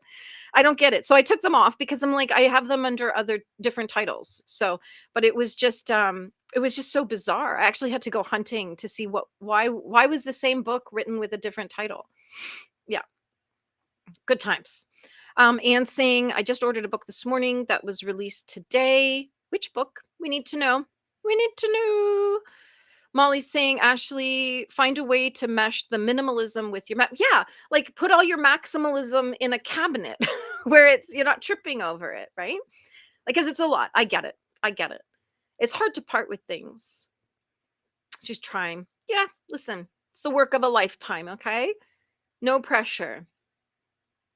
Ren is saying, yeah, I remember watching Sister Sister, The Fresh Prince of Bel-Air, and Family Matters. Ah, those were great shows. Molly's saying, I love minimalism, but that's my aesthetic. I was raised in a house of family heirlooms and I spend money as a way to mitigate. Do you mean mitigate anxiety? So unfortunately, clutteritis. I can't keep a minimalist home. Yeah, I totally get that. I totally get that. Like who you want to be. Sorry, we just had a little glitch there. Am I back? Am I back? Uh, okay, I'm gonna keep talking, and if I'm not back, I'm sure you're gonna tell me. Who we desire to be and who we are capable of being are sometimes two different people. So I get that. I totally get that. And I totally get shopping because of it. Yeah, the other night I was kind I don't know what I was going through. I was just feeling something. And so I went to Michael's and bought some yarn. I felt so much better. And then to cap it off, I came home and I got my little yarn winder because knew I was going to start using it right away. I got my yarn winder and I wound it all in beautiful little cakes. I felt so much better. So I totally get it. Absolutely. Gilmore Girls, love Gilmore Girls. My music channel has a video on there, September Academia, and it says it's La La La season. So yeah, Gilmore Girls is awesome. That's always worth a rewatch every couple years. They had reruns on during the day and after school. Yeah, when I was your age and younger, we used to watch Little House on the Prairie after school. Love that show. I still watch it. I would still every minute of the day watch Little House. Booktube Mama's saying, I love collecting books, even if I never read them. They are my retirement plan yep, for when income is a set thing and my children will fight over them for the inheritance. Yes. Certain books are an investment. So yes. And that's what I was saying earlier is like, that's money sitting there just in case, just in case. I have all the hardbacks of the Pulitzer Prize winners, but I usually read the paperbacks. Yeah, like, do you get the paperback from the library, but buy the hard for yourself just to keep on the shelf? Yeah, yes, you're back. Thank you. Thank you. Because it just suddenly said, because remember last night when I was on Paula's channel and my internet kept dying. And I was amazed that my internet died and I came back and I was still in the game. I was like, I can't believe I've like come back to recover after 10 minutes of no internet, but it kept jumping up and down. Hi, yeah, yeah, yeah, yeah. You can't be you can also be minimalist, maximalist by having fewer things that make a huge statement. Yes. I think wasn't that like Marie Kondo? Is that her name? Who was like, does it spark joy? And if not, get rid of it. I think I think a few spouses got the boot too. And saying it was We Burned So Bright by TJ Klune. Oh, is that the one you got today? Well, you know what? Bring it up next week and we'll talk about that one next week. I'm back. Thank y'all. Thank you. And thank you to Lola. She's not here. She's at an appointment right now. Actually, she may have sent me a message.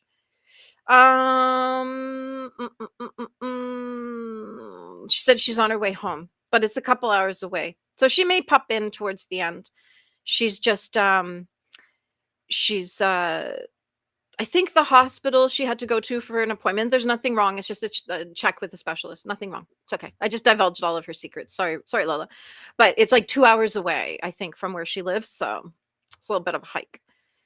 And Hobby Hydra saying, hi, Pearl, coming into Boop the Like button. Going to start working on my crochet wisteria for my bookshelf. And I'm so jealous. I'm so jealous. I have been searching for months and months and months for a knit wisteria pattern, and I'm thinking I'm gonna have to make it myself. But anyway, anyway, we really want to see it. please, when you're if you have made any progress while we're sprinting today, would you do me a favor and pop a picture into my Discord into the chit chat section? We'll do show and tell in the last hour, and they'll show it off, and we can all be jealous. Okay, not just me. Not just me. We're going to start sprinting again soon because I have stuff to do. I have several Franklin Library editions of books. They're leather bound with gold edges. Ooh, sounds fancy.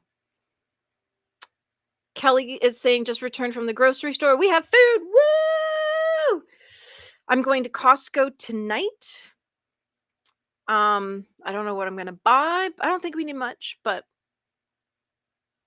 it's always fun to walk around Costco. I love it. We go every week.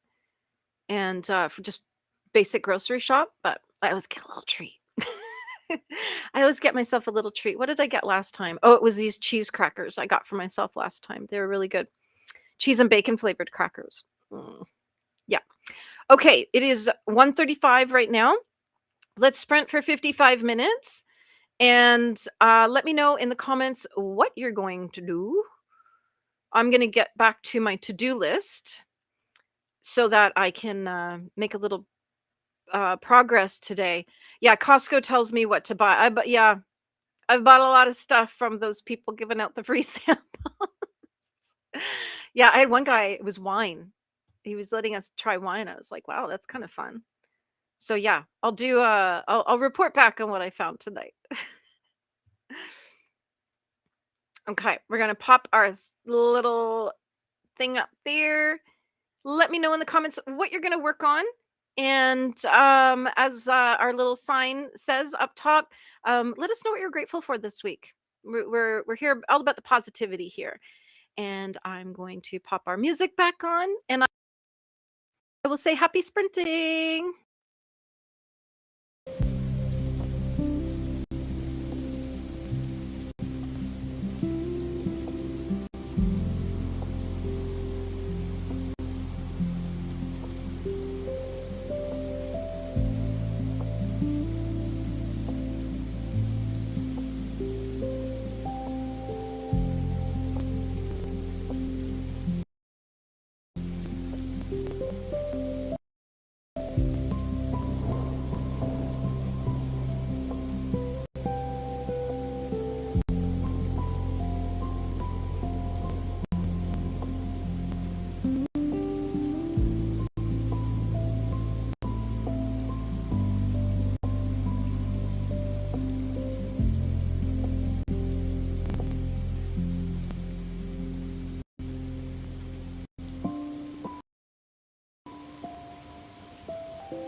All right, everybody. How did we do? Yes, I did lose track of time. I just glanced at the clock and went, oh my gosh, I'm supposed to be live. I just got a whole bunch of little things done. You know, all those little annoying things that you don't do them because they just take a couple minutes, and the next thing you know, you've got 3 hours worth of tiny little things that'll only take a couple minutes each, and then now that feels overwhelming. Yeah, so I started tackling all the little things. There we go. My lighting's weird. My lighting is weird, and just bunch of things going on in this behind the scenes here.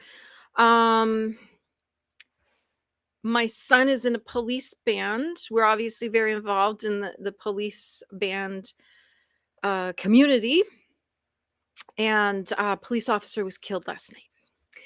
So we're just sort of chatting with Pipe Major about what the plan is for funeral stuff. He's waiting to hear, because all the bands that can get there will go to the funeral and be there for a huge massed bands during the funeral. There'll be a lot of bagpiping because that's the way police funerals tend to go. So just connecting with him, my husband and I, we will pop up at the funeral with food and drinks and everything for the band and keep them supported, because it's hard, right? A police funeral's a really, really hard day. So that's what we're just all coordinating, all that stuff. Plus, again, just got a bunch of little things off my list, which is handy, which is very handy. Anne is saying, when we went to an estate sale, this person had a box of Franklin Library books. There were 13 of them. She wanted $20 for all of them. Yeah, some people don't know what they have, right? If I wanted to, I could probably sell them individually for about $1,500.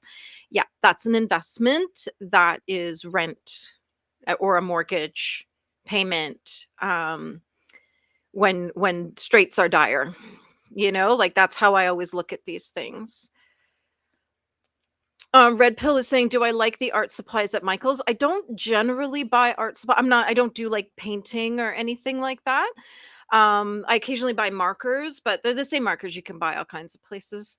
And I usually, when I'm in Michael's, I buy yarn, knitting needles, embroidery thread, like embroidery floss, and ribbon, stickers, stuff like that. I've never bought paint or anything like that. So I couldn't speak to the quality of their paints or anything, or like brushes or anything like that. Red Pill saying I need to stock up on art supplies. Cool. Well, maybe when I pop out to Montreal, maybe we can pop into a Michael's or something, and we can we'll film some content. Yeah. Ren is saying, off to the quarterly dorm meeting. We'll be back in a bit. Well, I hope that's fun. Hope there's food or snacks, or at least. Molly's saying, I have an appointment in an hour, need to go. Thanks for the sprints. Thanks for the conversation. Thank you for being here, Molly. You always bring sunshine with you. You're always such a joy, really. I love seeing you in the chats. Kiwi, hello, is saying, hey, not sure if the 30 means this 30 or next 30, but I'm just waking up, gonna make a cuppa and then do some editing before the noise starts today. Yeah, it was we started sprinting at 1:30 my time and finished at 2:30 my time. It just slightly after, because I lost track of time and wasn't looking at the clock. So I was a couple minutes late coming back. Gonna make a cuppa and then do some editing before all the oh, you still got the builders there? Oh, what are they doing? It's like I'd move out. I'd go live somewhere else for a few days, personally. Kelsey saying, got some good work done. In search of a sweet treat now to celebrate. Whoop, whoop. Yeah. It's all about the rewards. Otherwise, why bother, right? Alicia, hello. Just joining, got back from errands, ate some lunch, and tidying up my desk before I leave to get the kiddos and then be back to read. Awesome sauce. What did you have for lunch? I haven't eaten yet today at all. So on this sprint, I'm going to grab something to eat. And oh dear. Oh, everybody send Kiwi some love, okay? Because this is hard. This is hard. I've lived in construction. It's not fun. It really messes with you. Like, it really can really mess with your mental health. If you're not used to having people around you all the time, that can really affect you. And if you're not used to noise and all, like, the energy of your home being like constantly disrupted, I get it. I builder, painter, and ventilation system all happening today from 8 a.m. What time is it right now? I think you're 16 hours ahead of me. So it's 2:30 right now. So is it like 6:30 in the morning for you? Oh god. I'm really not good with this international math. Hobby Hyde just saying I ate a late lunch and almost finished with my first. Oh, are you gonna send me a picture? Gonna need a picture. Almost finished with. See, that's the thing about crochet is it goes really fast. Knitting is a meditation. Crochet is let's get this done. Um, Alicia saying I call them adult Lunchables, and I had crackers with lunch meat and cheese, and I had one of my Chobani flip yogurts in s'mores flavor. Well, I don't I mean, I understand, like, it would seem like a Lunchable, but here in Canada, we would call that a charcuterie. Cheese, crackers, meats, stuff like that, you know? Yeah. So it's a charcuterie. It's like a fancy lunch, actually, it's charcuterie. And then I wanna try see, I gotta get myself to America so I can try one of these Chobani yogurts because they always look really good, but I'm yeah. Oh, the hugs is for the oh, okay, the family of the us and I know that word because I used to watch that show about the funeral home in New Zealand, but I can't remember what city it's in. And it was just the loveliest show. I loved that family so much. I wanted to work in their funeral home. I'm a funeral professional, so it's a natural thing to want to work in someone's funeral home. But they would speak in Maori and I we it was like we were getting an education in a whole other language at the same time as enjoying their show, which was really nice. But thank you for sending hugs and love to the family. He was a young guy. He was a young guy. I can maybe let me see if I still have his picture here. I posted on my son because my son is a police piper and I had posted a memorial post on my son's page. There he is. Young guy. Nice guy.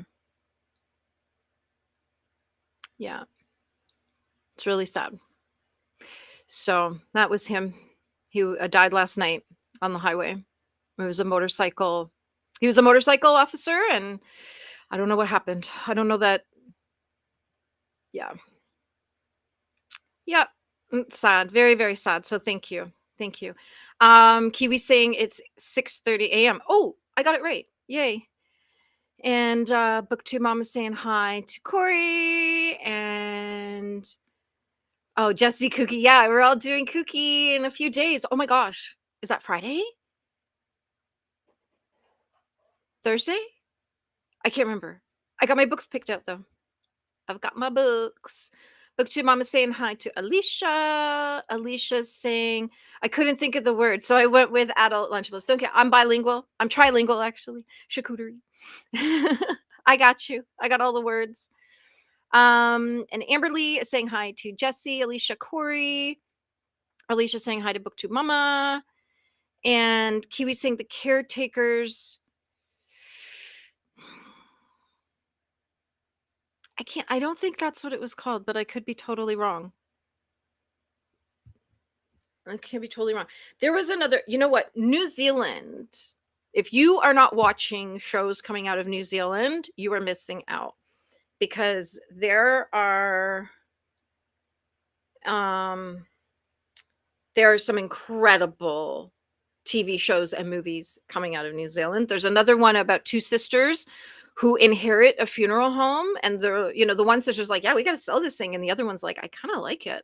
So The Casketeers, that's it. We were so close. The Casketeers.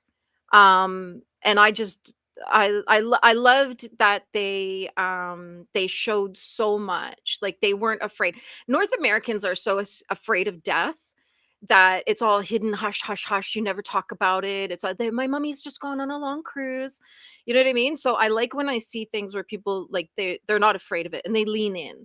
And I loved the way that they allowed families to take part and, like, come into the back room and help bathe and help dress and do all of that. Love it. Here for it. And it's such a beautiful show. I was so sad when it ended. And saying, "Now that you mentioned yogurt, I need to go to the kitchen." Yeah, right? It's really sad. It's really sad. And I drove past it yesterday on my way home. Yeah, it was bad. It starts Thursday for us. So it's the 28th today. So tomorrow, you'll be starting tomorrow, but I won't be starting till like 14 hours after you. Okay. Yeah, because Thursday, yeah, your Thursdays, you're like on a whole other timeline.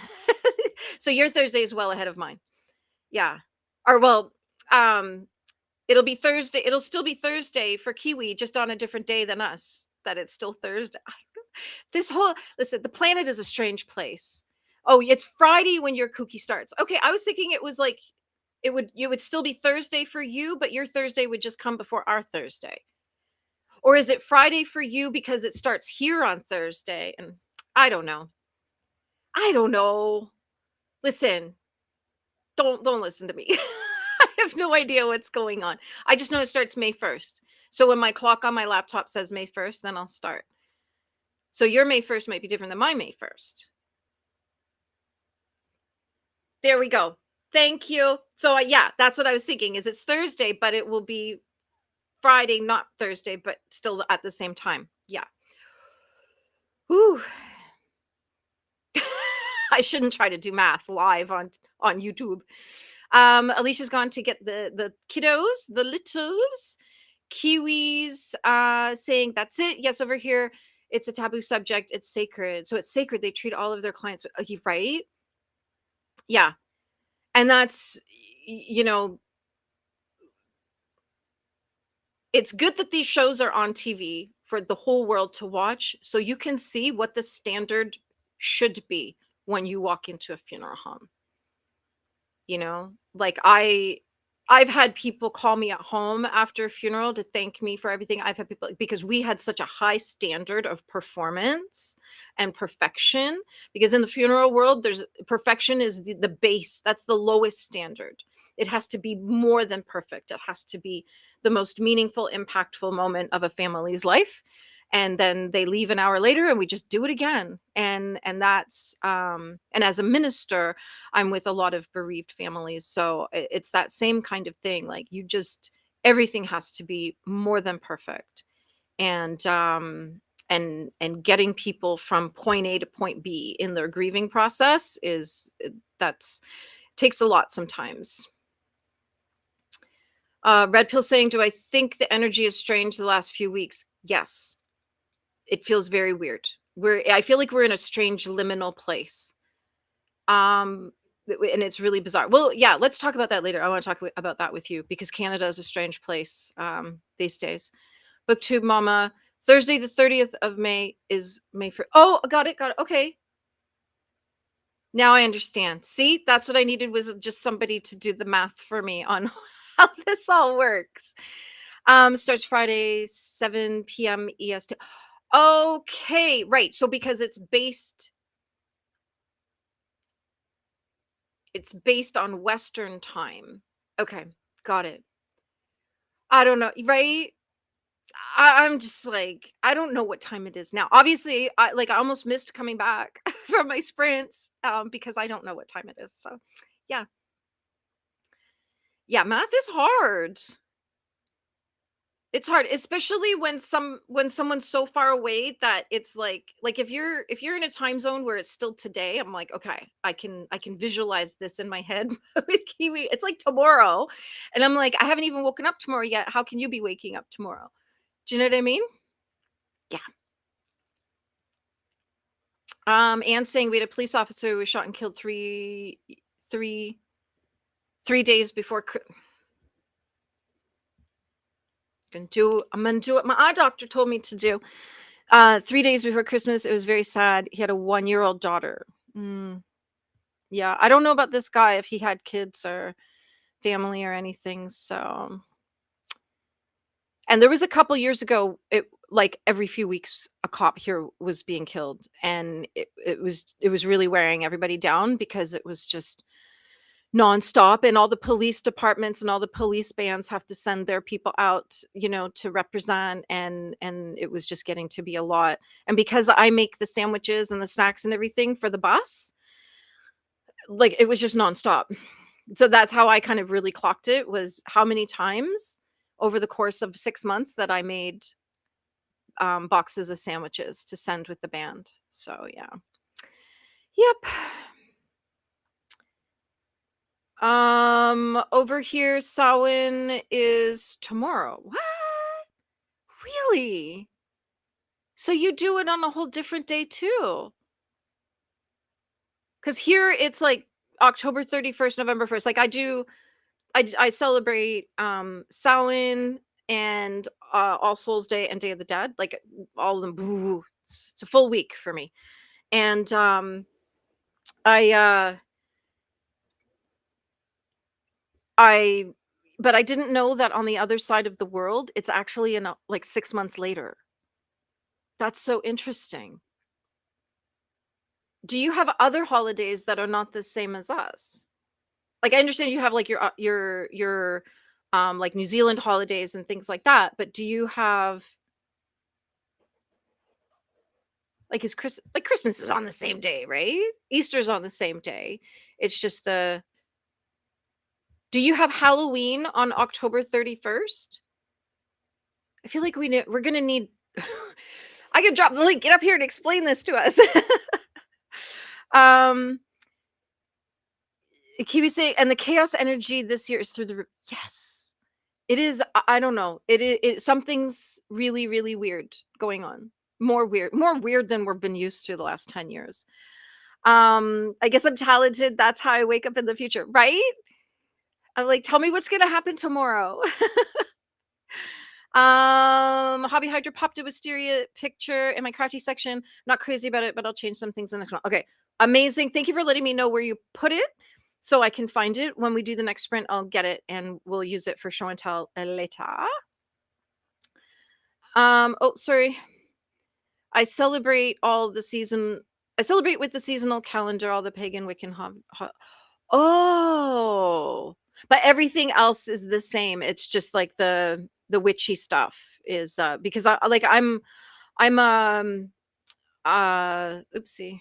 I'm a Samhain and Yule kind of girl. And the rest of the witchy holidays, I'm like, yeah, knock yourselves out. There's people like if I was Christian, I would be an Easter and Christmas Christian.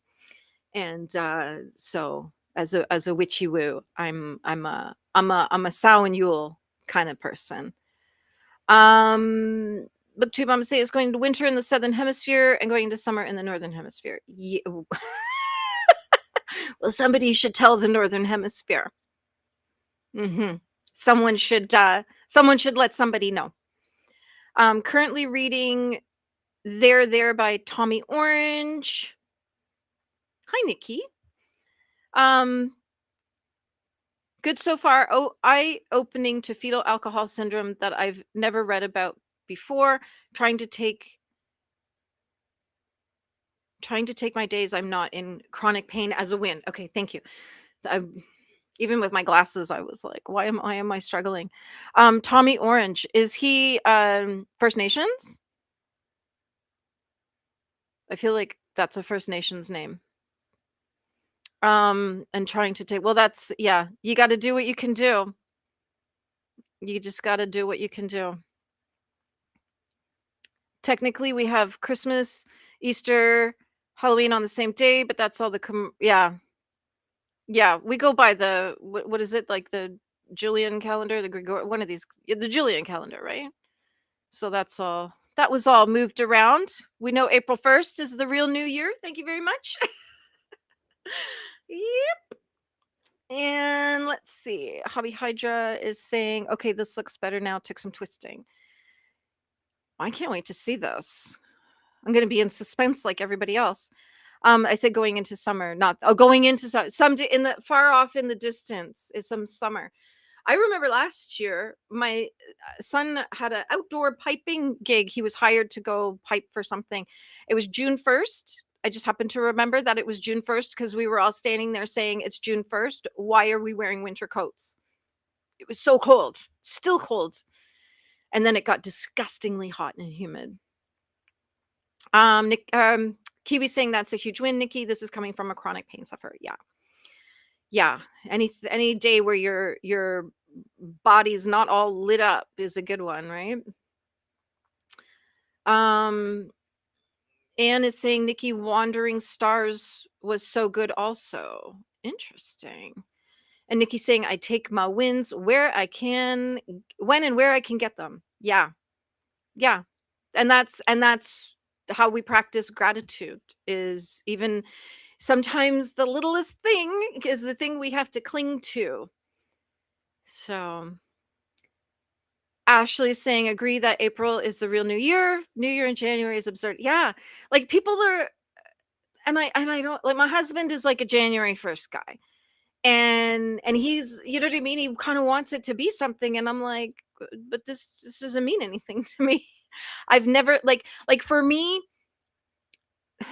because I'm Scottish, but grew up here. Like I was born in Scotland and grew up here. So I grew up like firmly entrenched in Scottish culture because I was surrounded by Scottish people my whole life. We celebrate Hogmanay. Like this weird North American New Year's Eve thing. I don't get it. I just don't get it. Hogmanay is so much more fun. Way more fun.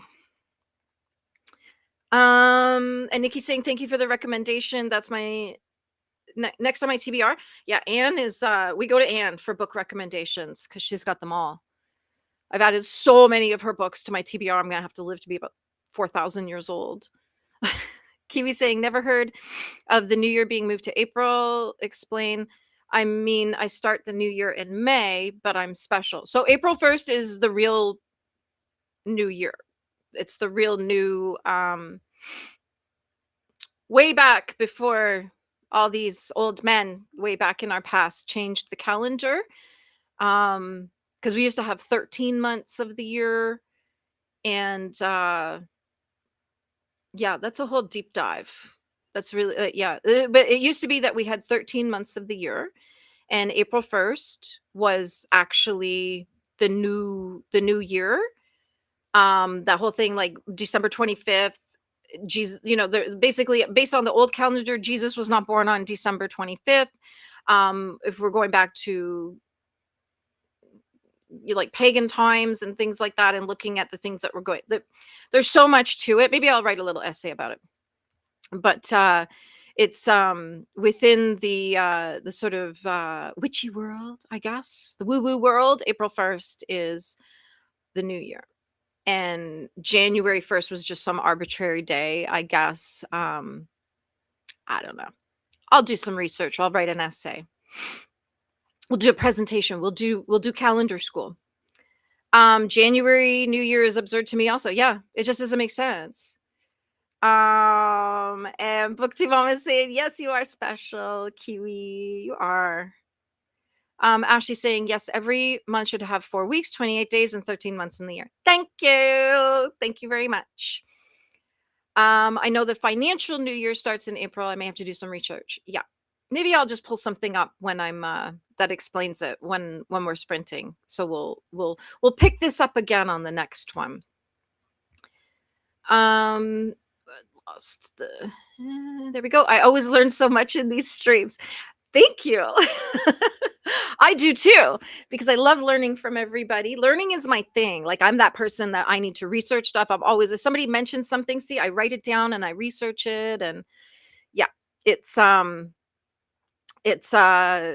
don't know. I'm so inspired by people that I just always want to learn from them. And I'm a chatterbox. So all the things I've learned, all my wisdom just gets just spews out at everybody. And that's how we all get through life, learning from each other, right? Anne is saying doing everything one-handed is difficult. Yeah, how's your hand after the weekend? That didn't sound fun, especially after everything you've been through. That didn't sound fun. Don't do that anymore. Just really don't do that again. Promise me you won't do that again.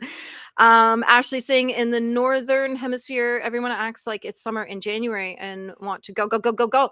Yeah, no, no, no. Yeah, we need to go inward. That's hibernation time. Trust nature. When the trees shed their leaves, you shed your crap too. When everything settles down and hibernates, you hibernate too. And then once spring comes, everything starts to come back to life. And that's why April 1st is the real new year. But I'm gonna research it while we're sprinting. Yeah, everyone. It's okay. We're fluent in typo here. I totally knew what you meant. Guilty. I'm a go, go, go January person. Does that feel natural to you? Like, are you the kind of person who you're like, woo, yeah, this feels great? Or are you like, oh my gosh, I got to do all this? Like, right? Because it's okay to give yourself permission to rest in the winter. I spent 3 months literally sitting on my couch knitting. My thighs tell the tale.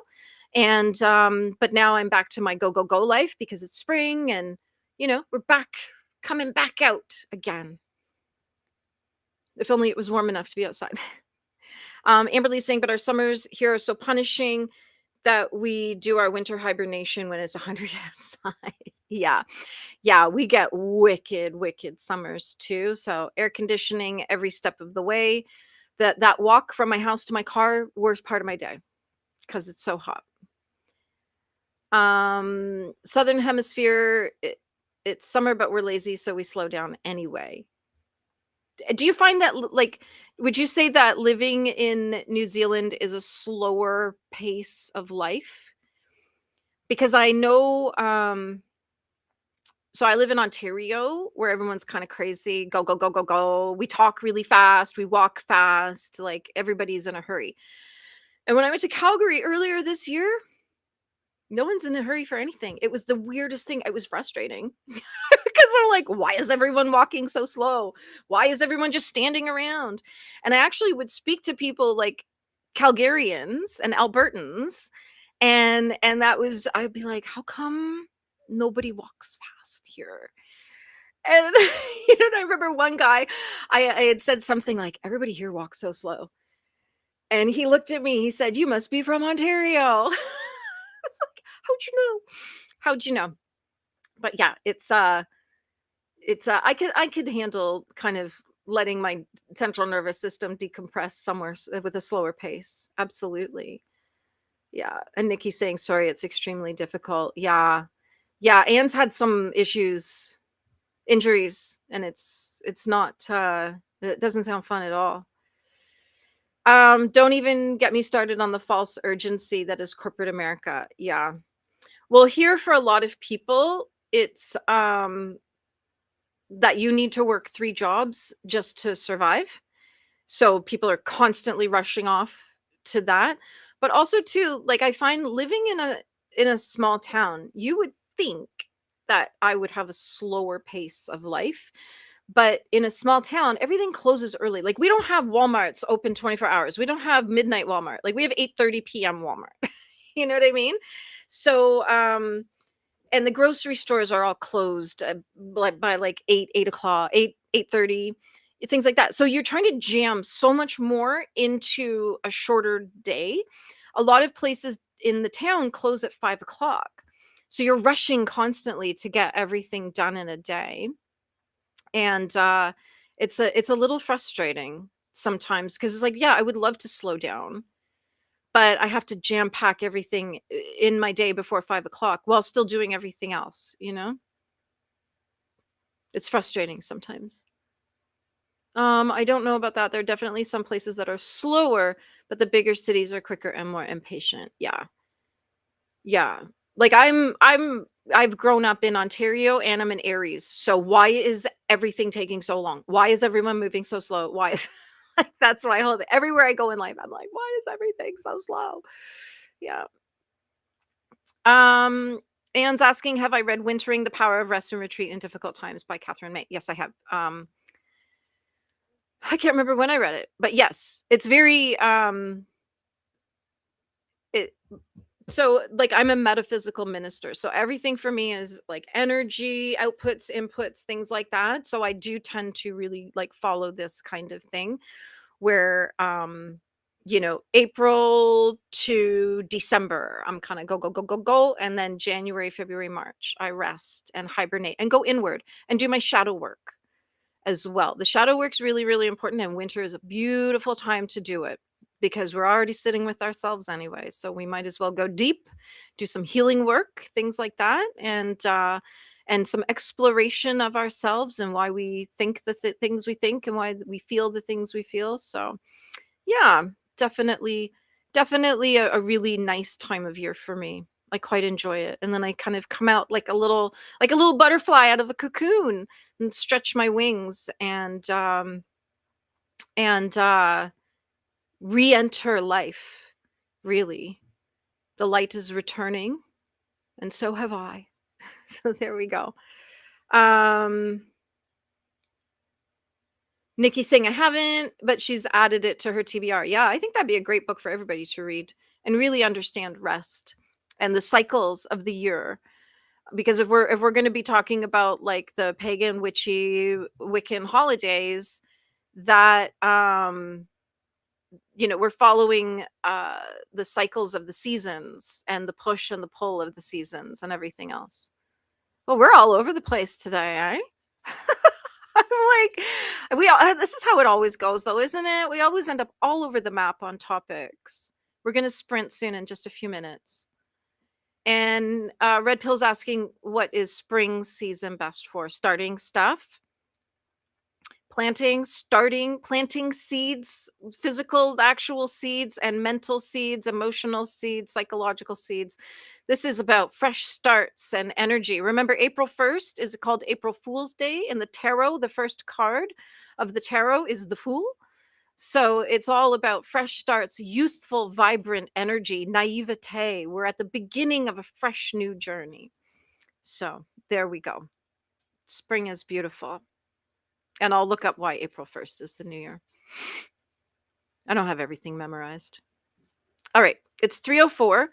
Why don't we'll do another 55 minutes, so we'll go to 4 p.m. my time, which is 8 p.m. for Kiwi. Did I get that right? Did I get that right? And let me oops, I need to edit. Sorry. Edit my little caption there. All right. So we'll do another 55-minute sprint. And if you want to use this time to pop your pictures into my Discord, into the chit chat department, I'll grab them and I'll have them ready for our next chatty bit when we're going to do show and tell. Okay. And I got to tell you something a little funny. On the last sprint, my husband came in and he said, I'm having a really hard time getting into the Discord. And I was like, why are you trying to get into the Discord? And he said, because he had a picture he wanted to share. And I said, well, you could just send it to me on Facebook. It's all good. Everybody else is in my Discord. You could just send it to me on Facebook. Poor guy. He's like trying to follow all the rules and everything and follow instructions. And I'm like, no, you can just text it to me even. So, okay. Let me know in the chat what you're going to be working on for the next 55 minutes. And we will see you in a little bit. Happy sprinting. Yay.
All right. How did we do? I was starving. So I made something to eat. I had made the other day I made a keto pizza. And I think the recipe's in my March vlog. And there's timestamps, so you'll be able to find things easily. And it started off, it was supposed to be buns. And when I baked it, it just like spread out. And so it became a pizza crust. So I just use that recipe now for making pizza. And so I just ate the last of it because I've been eating it all week. Let's see.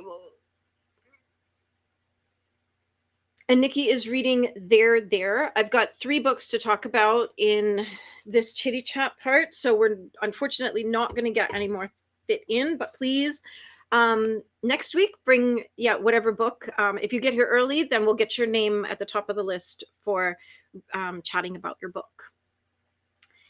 And Anne said, the doctor in urgent care on Sunday asked me if I had a hate relationship with my right hand.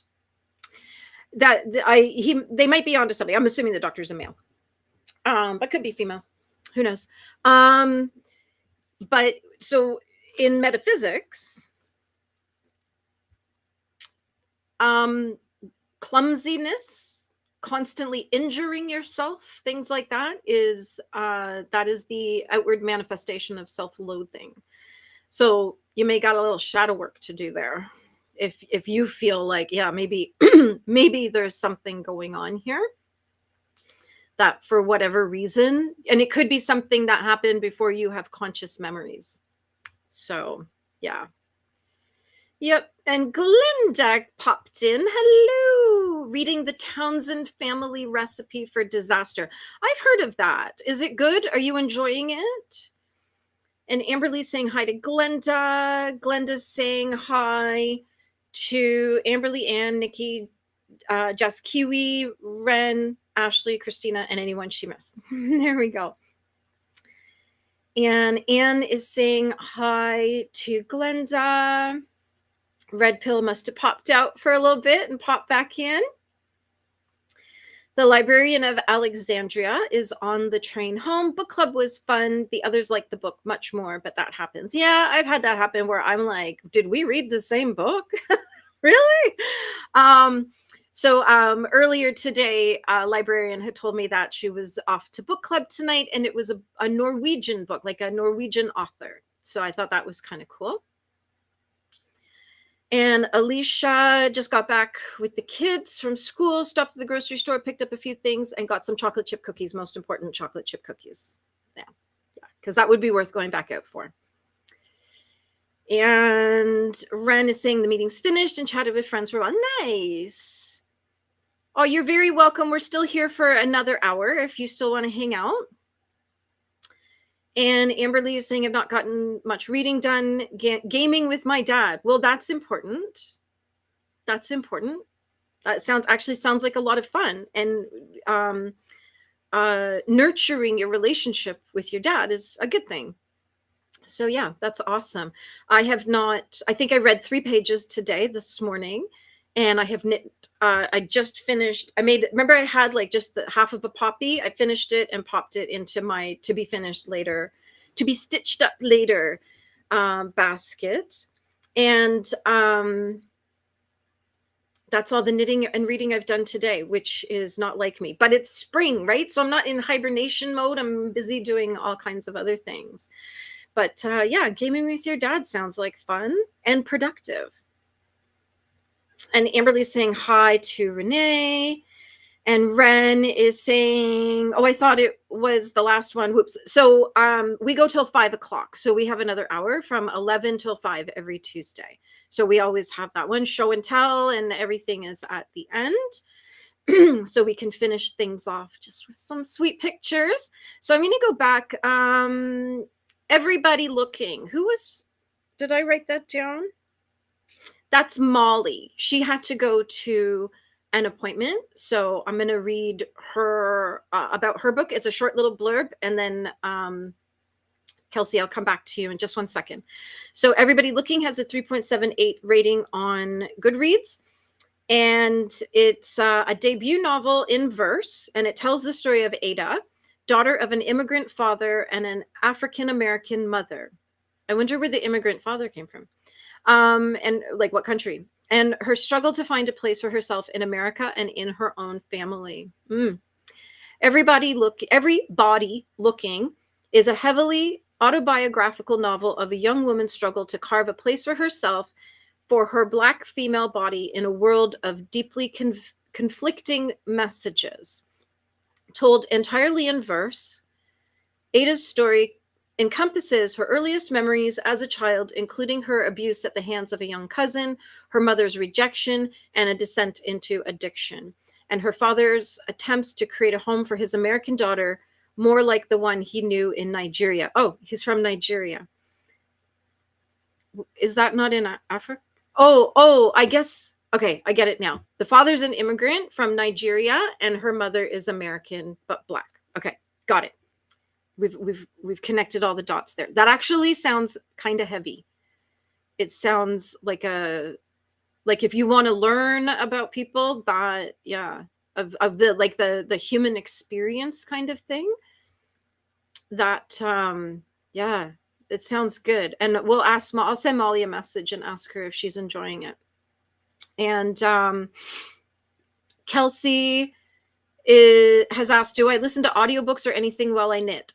I don't listen to audiobooks. I wish I was better at it. I think it might be something that takes some practice because my superpower is tuning out everybody else's voices. I can really disassociate in a real hurry. So what happens is I start off listening, and then my mind will just go off in its own direction, and I'm totally tuning out what I'm hearing, and I don't miss the whole thing and have to go back. So I feel like I struggle to get a lot of books read in, you know what I mean? The way some people can read like so many books at a time. Like people are talking about reading 30 books in May. What? I committed to 4 books in May. So 1 a week, which is still a little pressure depending on the book. Cause some books are not like, some books I just whip through, and some, like when I read The Night Sister, I couldn't put down. But the book I'm reading right now, The Burning Library, it's a slog, and it's by my favorite author, but it's a completely different style, which is what she does. She tends to change up her style a lot. And this is just a whole different kind of story that I'm not used to from her. So yeah. Matt Peterson is here. Thank you so much for jumping in. You are always welcome to hang out and get some work done. Nikki's saying got 4 pages of there read, got distracted. See how easy that is? Kelsey's saying, oh wow, how interesting. I've never read a novel in verse, right? I read that and I thought I kind of want to read it just to see how it flows. So yeah. Yes, Nigeria is in West Africa, because like the blurb started off saying he's an immigrant and her mother's African American. And I didn't connect that what they meant was she's American but Black, meaning African American. I thought that meant she was from Africa. My brain just kind of did a thing there while I was reading it. Only because they said her father's an immigrant and then she's African American. And I was like, well, where is she from then? America. All right. I'll get there. I always get there. Hobby Hydra saying I finished 2 Wisteria. Now I'm going to go pick up the kids from school. I have your picture, so we'll pop it up for everyone to see. I'm very jealous, I have to say. Ren saying I don't think I've read a book in verse either, right? I think it might be worth reading just for that. If the story doesn't light you up, but like the thought of reading a book in verse, it might be worth reading it for that. Kelsey's saying I have the exact same struggle with audiobooks. I know I would love them if I could find a way for it to work for me, right? Like I just go inward so much that I tune everything and everyone out. Like apparently my husband at times has come and stood there talking to me and I have just tuned him right out. I don't even know he's there. Or he'll be like, yeah, I came and told you this whole big story. And I'm like, you know. And so when growing up, what did I hear? Well, aren't you listening? No, I'm not. I'm not. It's that simple. And which is why I'm not very good at like learning, auditory learning. Like, when you like there's people are really good at hearing instructions and following them. What I heard was wah wah wah wah wah wah wah wah. And which is, from a chatterbox. You'd think I'd be better at listening, but it's just that my brain is just like, no. So I like things in writing. That if I ever had to go work somewhere, the accommodation I would have to ask for is instructions in writing, please. So um Ren's saying, but there's a couple kind of human experience books I want to read. Yeah, there's a lot. Human Acts by Han Kang. I've never heard of that author. But yeah, you know what? Next week, drop these at the start, and then I'll have them ready for the chatty bits. Ren saying, and at night all blood is black by David Diop. Sounds interesting. I can only listen to audiobooks with headphones on. Yeah, I had my headphones on. Like if I'm out walking, I'll sometimes put music on, but I've tried listening to audiobooks and I get like 14 blocks and then I realize I haven't heard a word. So I have to go back and re-listen and focus, and that's hard. Alicia saying, I love listening to the story while following along with the book. That I think I could do.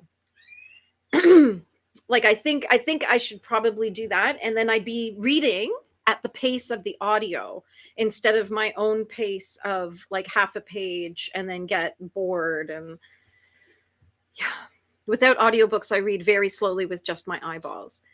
Yeah, I think it depends for me on the style of writing. Jilly McMillan, usually I can read one of her books in 2 or 3 days because they tick all the boxes for me. But this one, The Burning Library, it's just not, it's dark academia. And she usually writes thrillers. I'm not a dark academia person. Like, I like the aesthetic.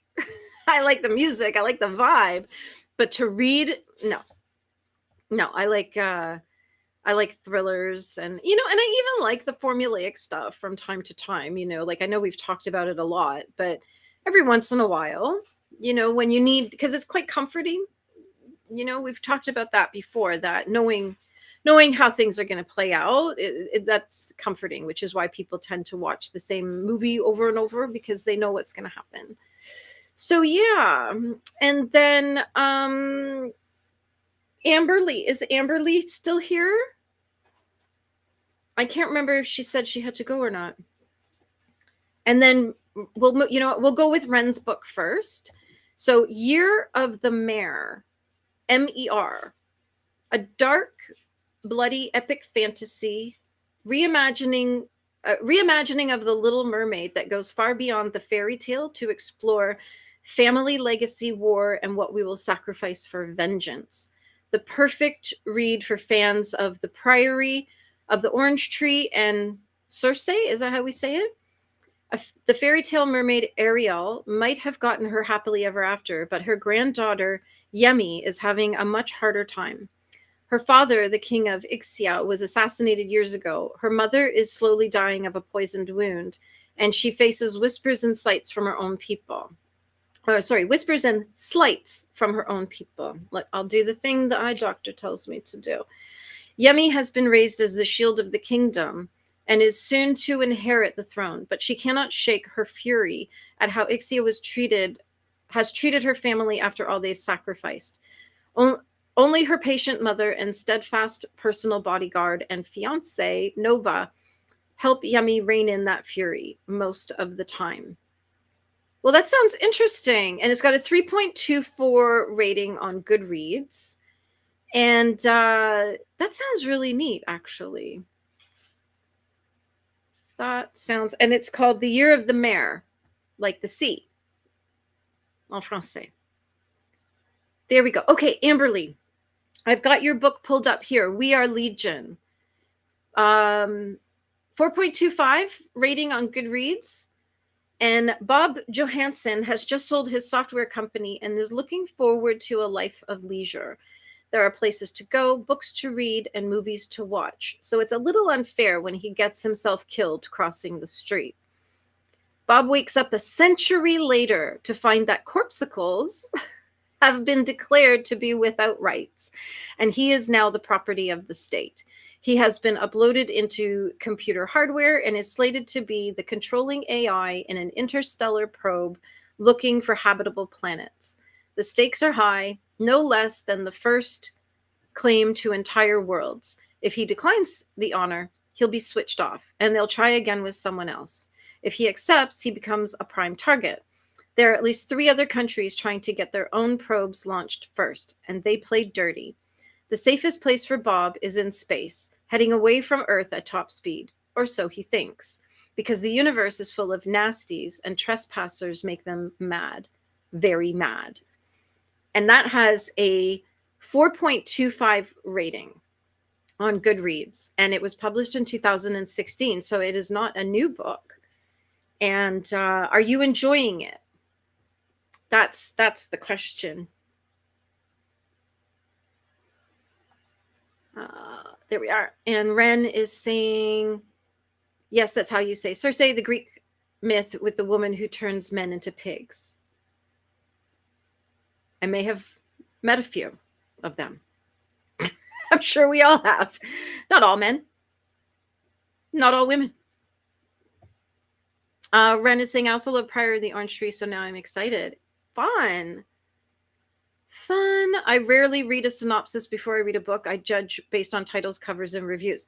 Well, when I picked up Burning Library, I just went, oh, it's Gillian McMillan. Of course I'm going to read it, right? I didn't even think like she would go so far in a totally different direction. And as I'm reading it, I'm thinking, this just isn't, what is going on here? This just doesn't seem right. Like, what is going on? And then when I went and read the synopsis and the reviews, I was like, okay, it's not just me. And yeah, it's dark academia. It's like listed as dark academia, not a thriller. So a lot of people were in the same situation as me where they picked it up thinking, well, it's Gillian McMillan. Of course, it's going to be great. And didn't realize that it was a completely different style. So a lot of the reviews kind of said that. So, and Amberly is saying, so far it's fine. I only got 17 pages in before I was summoned for video games. Well, I hope it's good. It sounds really interesting, but I feel like, was it a movie?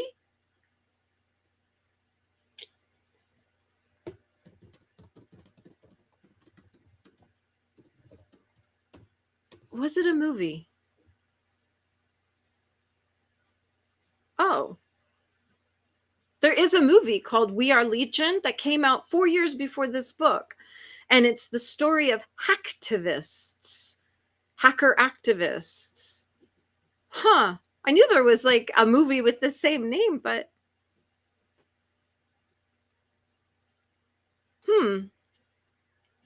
I wonder if they kind of if the movie inspired the book. Amberly is saying it was sorry. Amberly's saying it was self-published in 2016, is now getting a full release from Sega Press. Oh, fun. Oh, that's kind of interesting. Anne is saying, I am finished. What are you finished? Did you finish your book? What are you doing? What were you doing that you finished? Did you start something and not tell me? Amberly's saying it's not a movie. There's another We Are Legion out there. Yeah, we found it. A 2012 movie about hacker activists. But now I'm kind of wondering if that movie inspired the story, the book. Like it's a documentary.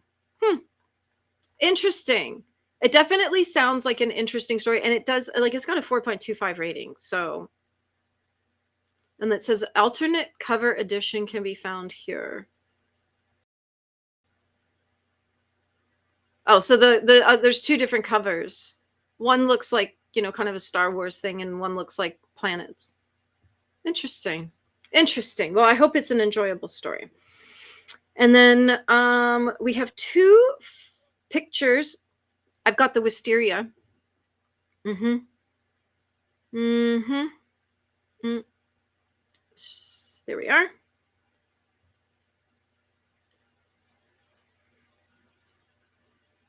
Okay, there we go.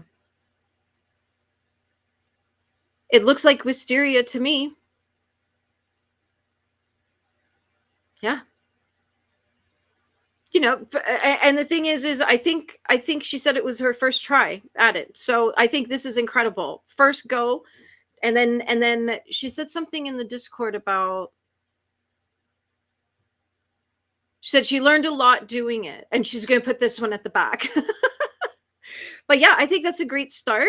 I'm very jealous because I want to knit wisterias, and I may have to write a pattern myself. So yeah, there we are. And then I'm going to show my husband's picture that he sent me. He found his way in the Discord, by the way. Here, we can take this one down. There we go. We've got milkweed growing. Now, milkweed is what monarch butterflies use for food. So as they're migrating north, they need milkweed along the way, and we need milkweed up here in Canada as their at their destination. And my neighbor, who lives just around the corner, she and I go out usually once a month for dinner and shopping and errands and things like that. Her daughter is in university. I think she might be doing a PhD at this point now, and her field of study is the monarch butterfly.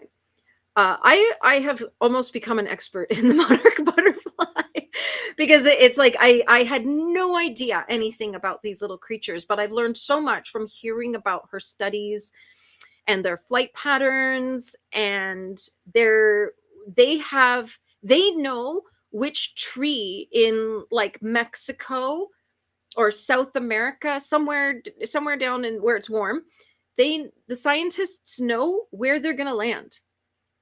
They know what tree they'll go to. And so when they leave here, the scientists here will be like, okay, they're on their way. And then the scientists down south in the hot places, they'll let them know. They'll let the scientists know here that they've landed in this tree. And I've seen pictures, and this whole big tree is just full of monarch butterflies. It's beautiful. And they were on the brink of extinction, I believe, a few years ago. And there was a huge movement in Canada to plant milkweed. And there would be events where you could go and pick up a package of milkweed seeds for free. And they were like educating people on, here's why we need to grow milkweed. And it's for the butterflies. So, and now we're seeing the butterflies coming back. And many years ago, I was the chair of the Civic Awards Committee in my town. And there was one year we decided to create a few new awards. And one of them that I pitched was the an environmental award. And everybody sat there staring at me. And I said, like, in my mind, I'm imagining there's somebody out there who is working so hard to bring back the monarch butterfly that we're going to find out, and we're going to give them an environmental award. And sure enough, a few years later, I gave an award to a couple who were single-handedly planting thousands of milkweeds to help bring back the monarch butterfly. And I was like, I did it. I gave the award for butterflies. Yay. So yeah, this is in our backyard. And milkweed is not the easiest thing to grow, but we seem to have achieved something here. So that's my big story on milkweed. And I did look up April 1st as well.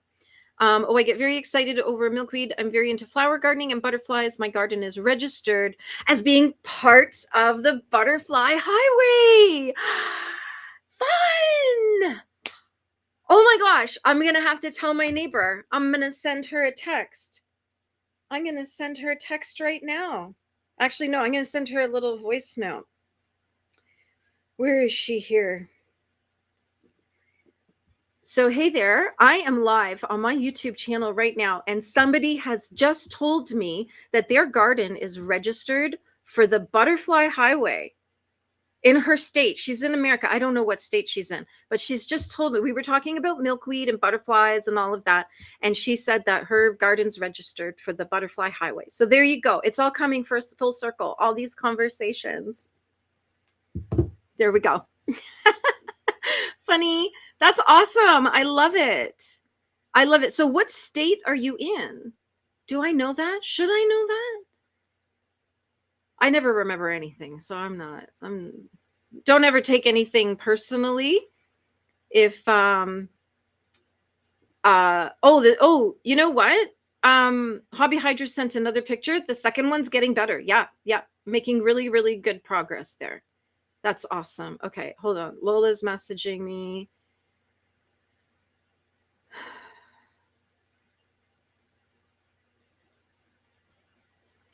All right, nothing. She's not home yet, so she won't be here. When I started gardening, my goal was to have a monarch, and I have a few every year. I live in North Carolina. Fun. That's amazing. I love that. I love that you didn't just plant a garden, you planted a garden with purpose and intention. I love that. And so you'll get our butterflies that we grew here, and they'll come down to you. It's like an underground railroad, but butterflies. Okay, we are Legion there. And the April 1st thing, it goes back to a time when in Europe, which like wasn't Europe. We're going back to like BC times. The farmers, April 1st was the new year for farming. And so when Julius Caesar changed the calendar to the Julian calendar, and Janus is the god of new beginnings, decided that January was going to be the first year, or the first month of the year. Except that, so, fine and dandy, but they didn't have internet and cell phones and everything. They didn't have mailing lists. They could just blast all this news out to everybody. News would travel really slow, and it took a long time for people to adjust to the idea that January 1st, when you can't farm, is the new year. So it was all based on spring and everything else. And then the Julian calendar was created for political reasons. And then it was updated to the Gregorian calendar. So there you go. There is your education for the day. And Amberly is saying that's really cool, Kelsey. That is very cool. Like super cool. Amberly's saying I'm working on attracting hummingbirds and getting winter blooming perennials for the bees. Nice. And so the hummingbirds have arrived in Canada. I've seen the map as they're like moving north. So they're here now. We should be seeing them because we've got the feeders. And one of the things that we have are these flowers. It's a plant, and then it's got all these like long like legs, and then it's got these like pretty little flowers that hang. I don't know what it's called. If my husband's listening, he might yell the name from somewhere in the house. And the hummingbirds love them because they're like these long little tubes, and they can stick their little noses in them, and you can get lots of nectar. So yeah, and I guess when down south you have bees year round. We don't have bees year round, so it isn't. They would hibernate and or fly away. So thank you for taking care of the bees. The bees are the most important creature in the world. So, and Hobby Hydra is saying, hello, fellow North Carolina person. Sorry, I didn't know you were still here, but we were just talking about your picture. Your second one's looking really, really good. You're really making great progress on improving as you go along, which is great. Because like, yeah, those being your first two, I'd hang them up. People would be jealous. People would think, wow, you're so talented to me. But yeah, considering I can't crochet, yeah, people would think I'm very talented. And Kelsey's saying,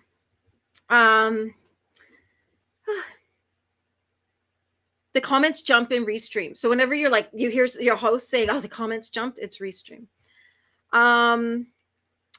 Thanks, Amberly. I nerd out over it. Yeah, my husband's a gardener, so he's probably very excited about this conversation.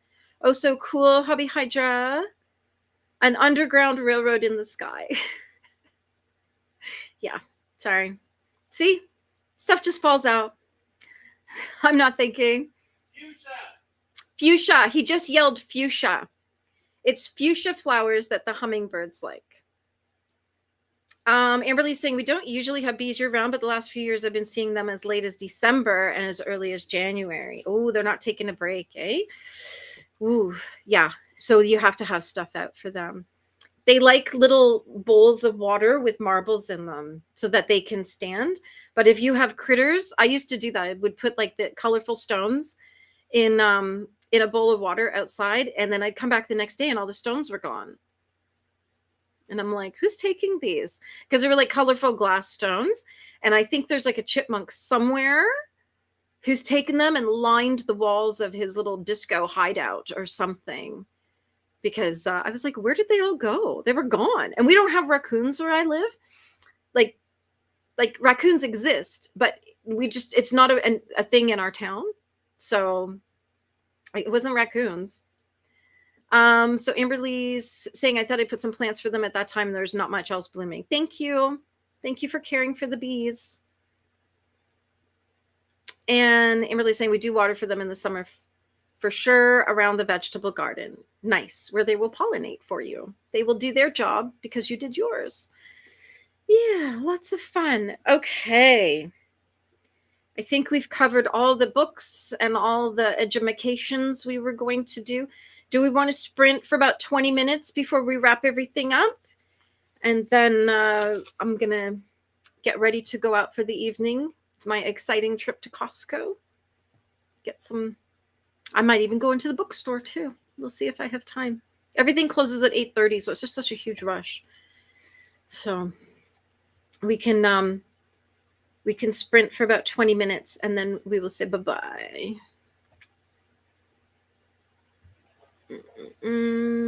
Caption sprint till I keep pushing the wrong button. I keep meaning to push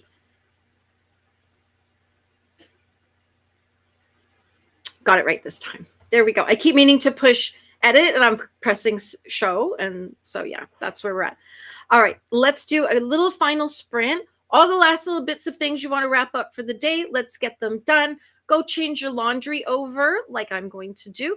Pop whatever you need into the oven, whatever's going on. Let's use this time, one little quick blast, and then we'll come back to say bye-bye. Okay? Happy sprinting.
All right.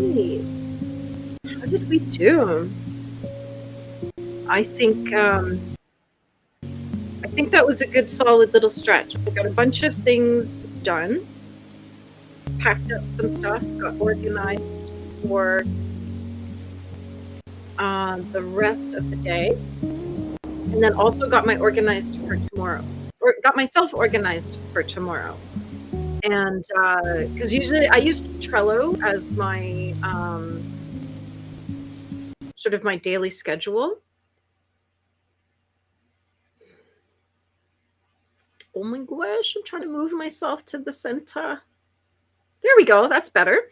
I use Trello as my schedule because I like to be able to move everything around.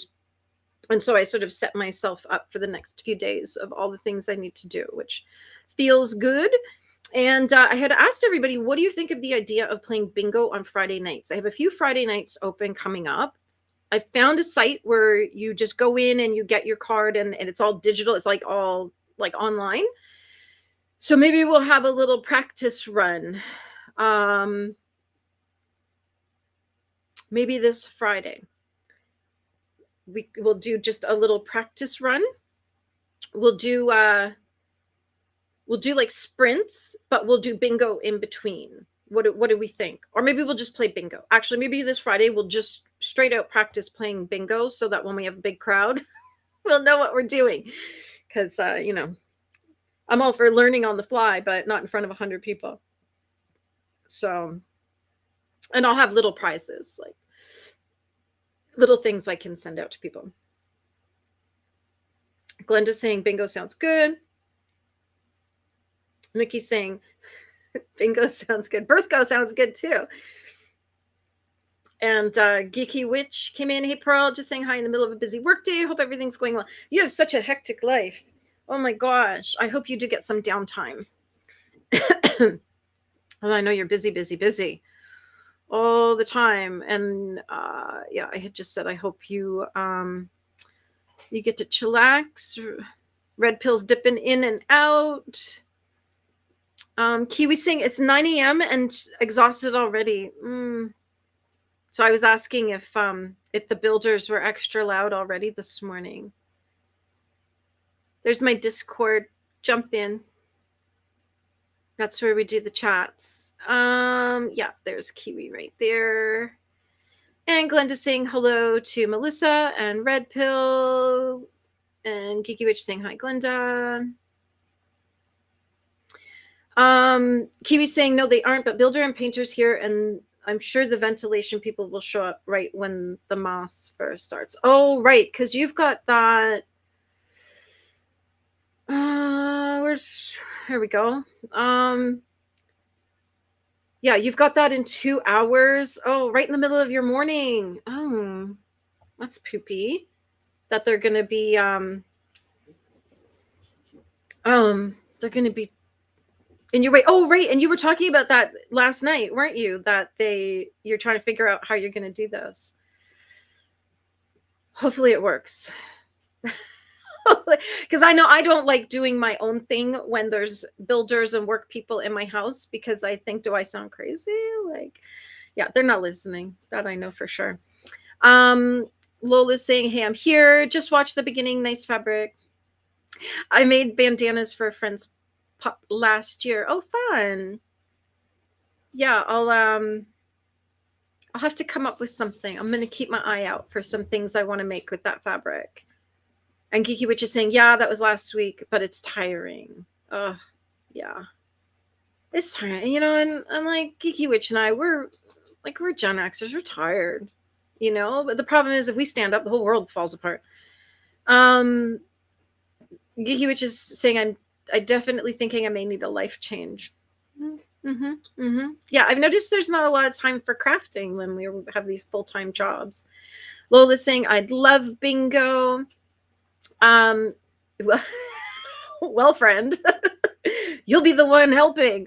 So, yeah, we'll do that. We'll figure it out. Lola and I'll do a practice run. Keep saying I have that today, tomorrow, and Friday. Yeah.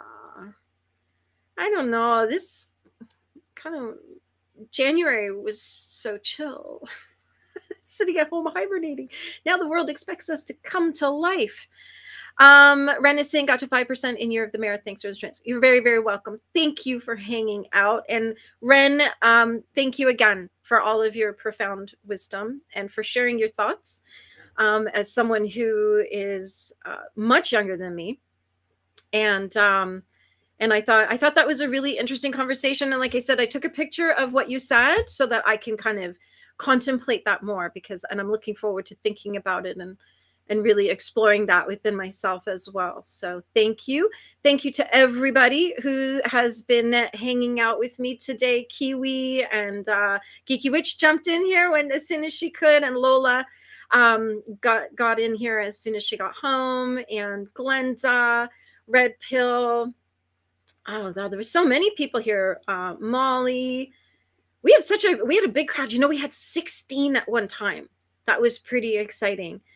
Kelsey, Hobby Hydra, Amberly. If I miss anyone, please don't be upset. Anne, I think Anne has, I'm going to bet Anne went to have a nap. Probably a little painkiller and a nap.